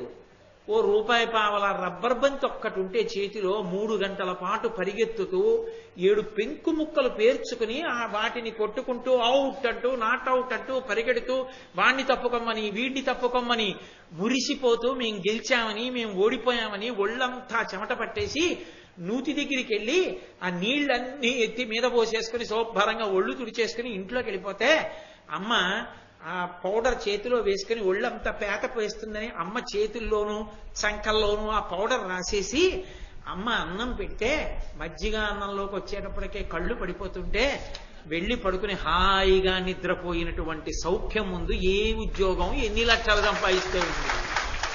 కాబట్టి సౌఖ్యం అనేటటువంటిది మనసులో ఉన్నదే తప్ప సౌఖ్యం అనేది వస్తువుల నుండి ఉద్భుతమయ్యేది కాదు. అందుకు ఆయన అంటున్నాడు, సౌఖ్యము ఈశ్వరుడు ఇచ్చాడు అంటే నన్ను ఏం చేస్తాడు అని అడగకూడదు. నేను బిల్ క్లింటన్ అవుతానండి, నేను అమెరికా అధ్యక్షుడిని అవుతానండి, భారతదేశానికి ప్రధానమంత్రిని అవుతానా అండి, కాదు. నువ్వు తృప్తితో ఉంటావు. తృప్తిని మించిన ఐశ్వర్యం లేదు. తృప్తి లేక వెంపర్లాడుతున్నవాడు దరిద్రుడు. దరిద్రుడంటే ఎవరో తెలుసా? ఆకలేసి అన్నం తినలేనివాడు, అన్నం ఉన్నా ఆకలేస్తే తినడానికి సమయం లేనివాడు, ఇద్దరు దరిద్రుడు కాదా? ఆకలేస్తోంది, అన్నం తిందామంటే లేదు, దరిద్రుడు. ఆకలేస్తోంది, భార్య ఏమంటే అన్నీ వండానంది అంది, వ్యాపారంలో ఇంకో 10,000 కలిసి వస్తాయి, ఫోన్ వచ్చింది పరిగెడతాడు కాబట్టి తినడం. గబగబా వెళ్ళి మనవాడు తింటుంటే ఏది కొత్త అవకాయ ముద్దోడు పెట్టరా గబగబా అని చెప్పి నోట్లో నవిలేసి రాత్రి తింటాలని పోతాడు. ఇప్పుడు తినలేదు, రాత్రి తింటామో నమ్మకం. అప్పుడు వచ్చి ఇవాళ మధ్యాహ్నం అంతా ఎండలో తిరిగాను, వేడి చేసి కడుపులో గుడగొడలాడుతోంది, వచ్చేసారి తింటానులే అంటాడు. వీడు దరిద్రుడే, వాడు దరిద్రుడే. ఎవడు సౌఖ్యవంతుడు? ఎవడు హాయిగా ఉన్నదాంతో తృప్తి చెంది మధ్యాహ్నం 1 గంట ఇంటికి వచ్చి కడుపు నిండా తినో 1/2 గంట పడుకుని లేచి వెళ్ళిపోయాడో వాడే అదృష్టవంతుడు. అసలు వాడికే వంటబట్టి పరిగెత్తి నువ్వేం సంపాదించుకున్నావు? దరిద్రుడు అయ్యో. నిలబడి వాడేం చేశాడు? సుఖంగా బతికాడు. కాబట్టి సౌఖ్యం సంపత్తిలో లేదు, సౌఖ్యం మనసులో ఉంది. విశ్వనాథ వారి 1000 పడగలు జరిగితే సౌఖ్యం అంటే ఏమిటో అర్థమవుతుంది. మహానుభావుడు సహస్రశీర్షా పురుష, ఆ 1000 పడగలు సహస్ర ఫండ్ అని నరసింహారావు దాన్ని అనువాదం చేశారు. అసలు అది చదివి తీరాలి. భారతీయ సంప్రదాయమునందు దాంపత్యం, దాని వైభవం అంటే ఏమిటో చూడాలంటే విశ్వనాథ వారి 1000 పడగలు చదివి తీరాలి. కాబట్టి సౌఖ్యాన్ని పొందుతాడయా ధర్మాన్ని పట్టుకోవాలి తప్ప వాడికి భయం ఉండదు.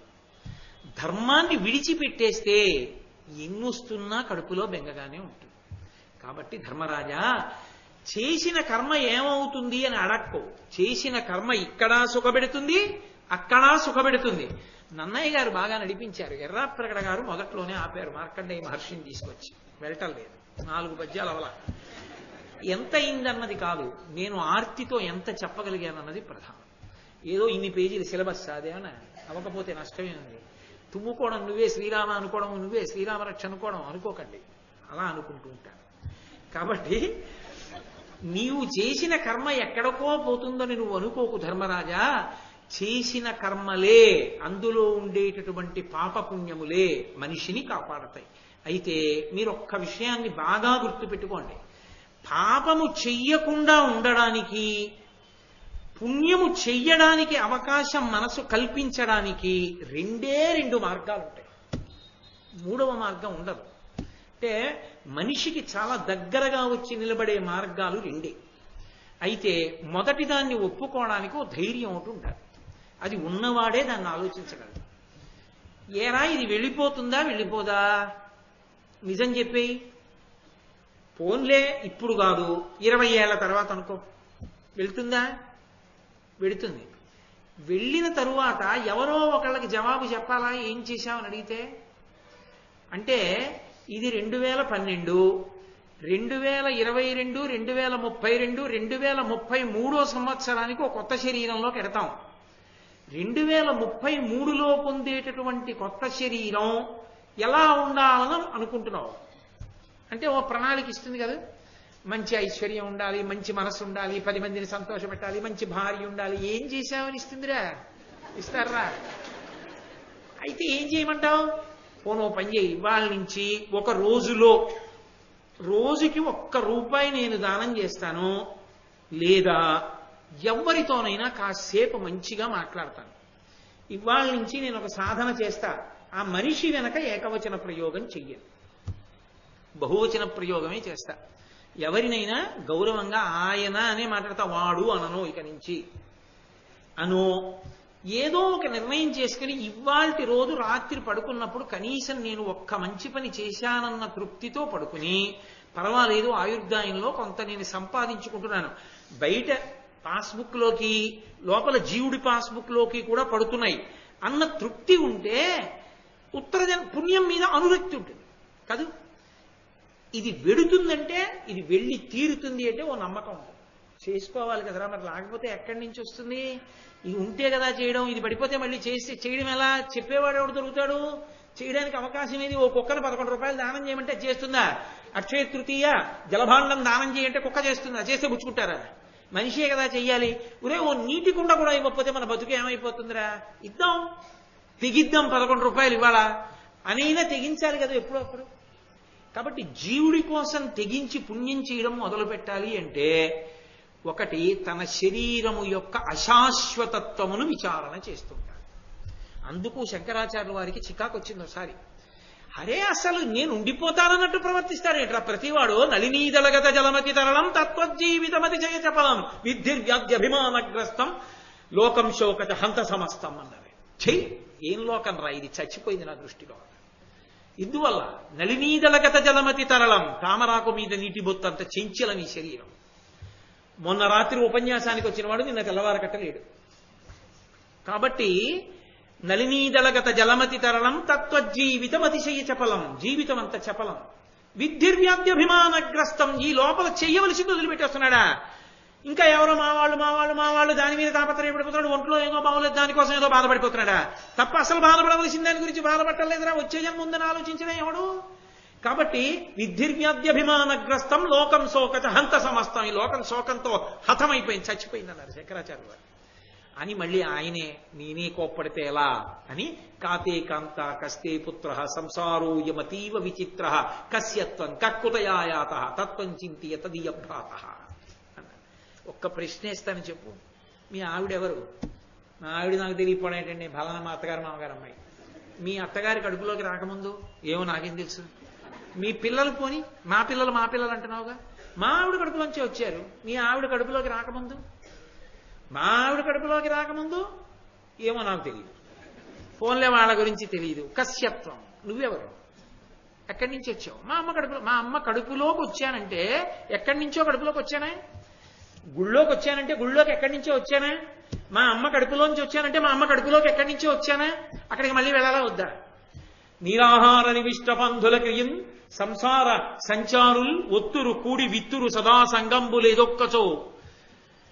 వస్తారు వెళ్ళిపోతారు. ఏదో మంచినీటి కేంద్రం దగ్గరికి వచ్చి ఆ చలివేంద్రం దగ్గర నీళ్లు దాకా అటుపోయేవాడు అటుపోతాడు, ఇటుపోయేవాడు ఇటుపోతాడు. కాబట్టి ఎచ్చట నుండి వచ్చే నచ్చటికి పోవుట నైజము ప్రాణికోటికి. ఎక్కడి నుంచి వచ్చాడో అక్కడికి పోవద్దు. పోతారయ్యా, దానికి బెంగ పెట్టుకుంటామే అంటారు భాగవతంలో. అలా మరి నువ్వు ఎక్కడి నుంచి వచ్చావో నీకు తెలియదే. రావడం తెలియని వాడివి వెళ్ళిన తర్వాత ఏమవుతుందోనైనా ఇప్పుడు తెలుసుకోకపోతే నీ జీవితం ఎలా మారుతుంది? కాబట్టి ఒకటి, దీని తర్వాత అన్నప్పుడైనా మంచి పనులు చేయడానికి పుణ్యం మీద అనురక్తి కలుగుతుంది. రెండు, ఈశ్వరుడు అన్నవాడు ఒకడు ఉన్నాడా అంటే యథార్థంగా అంగీకరించారనుకోండి, ఉన్నాడు. ఎక్కడున్నాడు? మా ఇంటి పూజామందిరంలో ఉన్నాడు. కనీసం రోజు వెడతావా పూజామందిరంలోకి? ఆయన దగ్గరికి వెళ్ళి నువ్వు నిలబడడానికి నీకు యోగ్యత ఉండాలా? లోపలికి పూజామందిరంలోకి తలుపు తీసుకుని ఇలా నమస్కారం చేసి కుడికాలు లోపల పెట్టి వెడుతుంటే ధైర్యంగా సంతోషంగా, నేను అర్హతతోనే వస్తున్నాను స్వామి మీ దగ్గర కూర్చుని మిమ్మల్ని అర్చన చేయడానికి అని వెళ్ళగలగాల? ఆయన ఒకలా బ్రతకమన్నాడు, నువ్వు అలా బ్రతకట్లేదని తెలుసు. నిన్ననేం చేశావో నీకు తెలుసు. నీ చెప్పక్కర్లేదు, నేను మీకు చెప్పక్కర్లేదు, మీరు నాకు చెప్పక్కర్లేదు. నాది నాకు తెలుసు, మీది మీకు తెలుసు కదా. కానీ ఈశ్వరుడికి నేను చేసింది మీరు చేసింది తెలుసు. నేను ఇవాళంతా ఏం చేశానో రేపు పొద్దున్న నేను పూజామందిరంలోకి వెళ్ళినప్పుడు ఈశ్వరుడికి తెలియదు. నేను పంచి ఒకటి అందంగా గోచి పోసి కట్టేసి కుర్చీళ్ళు ఎట్టేసి ఓ ఉత్తరీయం వేసుకుని విభూతి ఎట్టి బొట్టెట్టేసి లోపలికి వెళ్ళిపోయి పాదయోహ పాద్యం సమర్పయామి అన్నాడు అనుకోండి, కాళ్ళు తీసేయడు. చెయ్యి, నీ చేత్తో నీళ్లు పోయి కాళ్ళ మీద అంటాడు. ఏమి స్వామి ఏం చేశావు నిన్నంతా చేతులతో? నాకు తెలియదు అనుకుంటున్నావా? నే చెప్పినట్టు బతకవు, నాకు పూజ ఎందుకురా? నా అనుగ్రహం నీకుంటుందా? నా అనుగ్రహం ఉంటే నీకు మనశ్శాంతి ఉంటుంది. నా అనుగ్రహం లేదు కాబట్టి నీకు మనశ్శాంతి లేదు. నువ్వు ఉంటుందనుకుని ఏవో తెచ్చుకుంటున్నావు అధర్మంతో. కాబట్టి అవి నమ్ముతాయని అలాగే బతుకు. వద్దు, నా దగ్గరికి రాకంటాడు. అసహ్యించుకుని పక్కకి తిప్పుకుంటాడు. చూడండి, ముభావంతో ఉంటారు. ఏమైనా పలకరించారనుకోండి అంతే, ఏం వివరణ చేయరు. అంటే అసహ్యం అన్నమాట, విసుగు. ఈశ్వరుడు పూజామందిరంలో కూడా అలాగే ఉంటాడు. వీడు లోపలికి వెళ్ళేటప్పటికి రారా రారా రారా రారా రే, నేను చెప్పినట్టు ఎంత తాపత్రయపడుతున్నావు అని నన్ను ఏం చేసావో నాకు తెలుసుదా, పోయి కాళ్ళ మీద పోసుకో అని ఆ కాళ్ళ మీద పోసిన నీళ్లు తీసి ఇలా తల మీద పోసుకో, లోపలికి పుచ్చుకో. నేనున్నానురా నీకు అన్నాడు అనుకోండి, మీకు ఇంకేం కావాలి? అలా అనిపించుకోవడానికి నాకు అర్హత ఉండాలి. ఉన్నాడు పూజామందిరంలో అని నమ్మితే ఒకరోజు తప్పు చేస్తారు, కొంచెం సిగ్గుగా ఉంటుంది. లోపలికి వెళ్ళగానే తలుపేసి మిగిలిన వాళ్ళు చూడకపోయినా, ఈశ్వర నిజమే నిన్న నేను ఈ తప్పు చేశానండి, ఏమనుకోవద్దు, బలహీన పడిపోయాను, నేను అలా చేయకుండా నన్ను కాపాడండి, చెంపలు వేసుకున్నావు. అలా ఎన్నాళ్ళు వేసుకుంటావు? ఒకసారి, 2 సార్లు, 3 సార్లు, 10 సార్లు, 15 సార్లు నీ కొడుకునే నువ్వేమంటావు? ఎరా బుద్ధి లేదా? ఇన్ని మాటలు అంటే అన్ని మాటలు చెంపలేసుకుంటావు. నాన్నగారండి సరిగా ఉంటానంటావు అంటావే. మరి నువ్వు ఈశ్వరుడి దగ్గర ఇలా ఎన్నాళ్ళు చెప్తావురా? అలా చెంపలేసుకోకుండా ఉండేటట్టుగా 1 వారం రోజులు పూజామందిరంలోకి, ఒక 7 రోజులు, ఈ ఆదివారం నుంచి శనివారం వరకు పూజామందిరంలో చెంపలేసుకునే పని చేయదు అని ప్రారంభం చేయగలవా? పుణ్యం వైపుగా పెడతావు. 1 ఈశ్వరుడు ఉన్నాడన్న నమ్మకం, 2 ఈ శరీరము శాశ్వతము కాదన్న విశ్వాసం. ఈ రెండిటిలో ఏదో ఒకటి ఉంటేనే మంచి వైపుకి ఎడతాడు. ఈ 2 లేని నాడు కృతకం. అది గాలిపడకకి మా చిన్నతనంలో తోక అంటించవలసి వస్తే ఇంట్లో జిగురు అడిగితే అస్తమానం ఎట్లా తోకలు అంటించడానికి ఇవ్వమనేవారు. అంటే ఏం చేసేవాళ్ళం అంటే, ఇంట్లో అమ్మ చూడకుండా ఆ అంట్లు తీసుకొచ్చి పడేసిన దగ్గరికి వెళ్ళి కొద్దిగా నీళ్లలో తేలుతున్న మెతుకులు తీసి ఆ జిగురే అంటించేవాళ్ళం. ఆ గాలిపడ కొంచెం పైకి వెళ్ళేప్పటికీ ఆ తోక ఊడిపోయింది. ఎందుకంటే బాగా నానిపోయిన మెతుకులు అవి అంటుకునేవి సరిగ్గా తోక ఊడిపోయింది బరువుకి. అలా అసలు ఏదో ఒక విధానం ద్వారా పట్టుకొనిది గాలిపటానికి అంటించిన ఉమ్ముతడి తోక, అది ఊడిపడిపోతుంది. అది పూనికతో ఎందుకు నించుంటుంది? అది నించోదు, ఈశ్వరుడి వైపుకి ఆభిముఖ్యాన్ని పొందదు. పొందనప్పుడు ఎలా ఉత్తర జన్మల్లో మంచిని పొందుతాడు? కర్మ పోదుగా, వెంట వచ్చేస్తోందిగా. కాబట్టి ఆ రెండు మార్గములు అని చెప్తుంది వేదాంతం. ఆ రెండిటి ద్వారా ప్రయత్నం చేయి. మార్కండేయ మహర్షిగా నేను భారతంలోంచి కాదు, కానీ ఆయన ప్రతిపాదనగానే స్వీకరిస్తున్నాను. ఎందుకంటే కర్మ వచ్చి తీరుతుంది అని ఉంది కాబట్టి. కాబట్టి ధర్మరాజా, ధర్మాన్ని పట్టుకుంటే ఎందుకు ఇలా అయిపోయానో, ఆయన ఎందుకు అలా అయిపోయాడన్న ప్రశ్న లేదు. ఇప్పుడు నీకు అర్థమైందా? నువ్వే సుఖంగా ఉన్నావు, ఉంటావు కూడా, ఇక్కడే కాదు అక్కడ కూడా. అలా ఉన్నప్పుడు నీకేమిటి బెంగ? ఇంకా ఇక్కడున్న సుఖం, అక్కడున్న సుఖం. కొందరు చూడండి, ఓ కొడుకు కాకినాడలో ఉన్నాడు, ఓ కొడుకు హైదరాబాద్లో ఉన్నాడు. ఓ 6 నెలలు ఈ కొడుకు దగ్గర ఉంటాడు, ఒక 6 నెలలు హైదరాబాద్లో ఉంటాడు. హైదరాబాద్లో ఉండి కాకినాడ కొడుకు మీద నేరాలు, కాకినాడ కొడుకు దగ్గర ఉంటే హైదరాబాద్లో కొడుకు మీద నేరాలు చెప్తే ప్రమాదం తప్ప. నా అదృష్టం అండి, కాకినాడ కొడుకు దగ్గరికి వెడితే పొంగిపోతాడు వాడు, హైదరాబాద్ కొడుకు దగ్గర ఉంటే పొంగిపోతాడు వీడు. నాన్నగారండి వెళ్ళొద్దంటాడు వీడు, నాన్నగారండి వెళ్ళొద్దంటాడు వాడు. ఇద్దరూ ఒకలాంటి కొడుకులే. ఒక్కడికైనా ప్రేమ తక్కువ ఉంటే బాగుండేది, ఒక్కడికి ప్రేమ తక్కువ లేదు, అందులో 6 నెలలు ఇక్కడ 6 నెలలు అక్కడ ఉంటున్నానండి అంటాడు. ఇక్కడైనా సుఖమే, అక్కడైనా సుఖమే. ధర్మం పట్టుకుంటే నీకు ఇంకేం కావాలి? అది వదిలేసి ఇంకా బెంగెందుకు అసలు? అది వదిలేసి ఏమైపోతుందో ఎందుకు? ఇది వదిలేసినా సుఖమే. హాయిగా ఇంతకన్నా అద్భుతమైన లోకంలో విహారం చేస్తావు. ఒకవేళ ఇక్కడున్న సుఖమే, ధర్మమే పట్టుకున్నావు, ఈశ్వరుడి యొక్క రక్షణ ఉంది కాబట్టి ధర్మం పట్టుకుని సుఖపడతావా? ధర్మం వదిలేసి ఇక్కడ అక్కడ కూడా చెడిపోతావా సుఖంగా ఉన్నాను అనుకుని?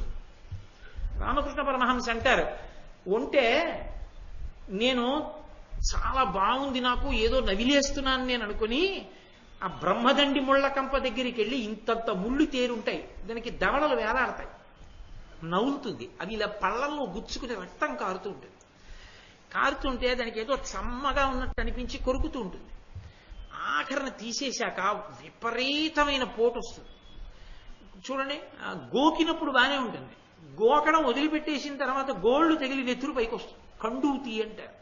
అలా ఆ ఒంటికి ఆ ముళ్ళు కొరుకుతున్నప్పుడు బాగుంటుంది, ఆపేసిన తర్వాత నెత్తురు కనపడుతుంది పొదల మీద.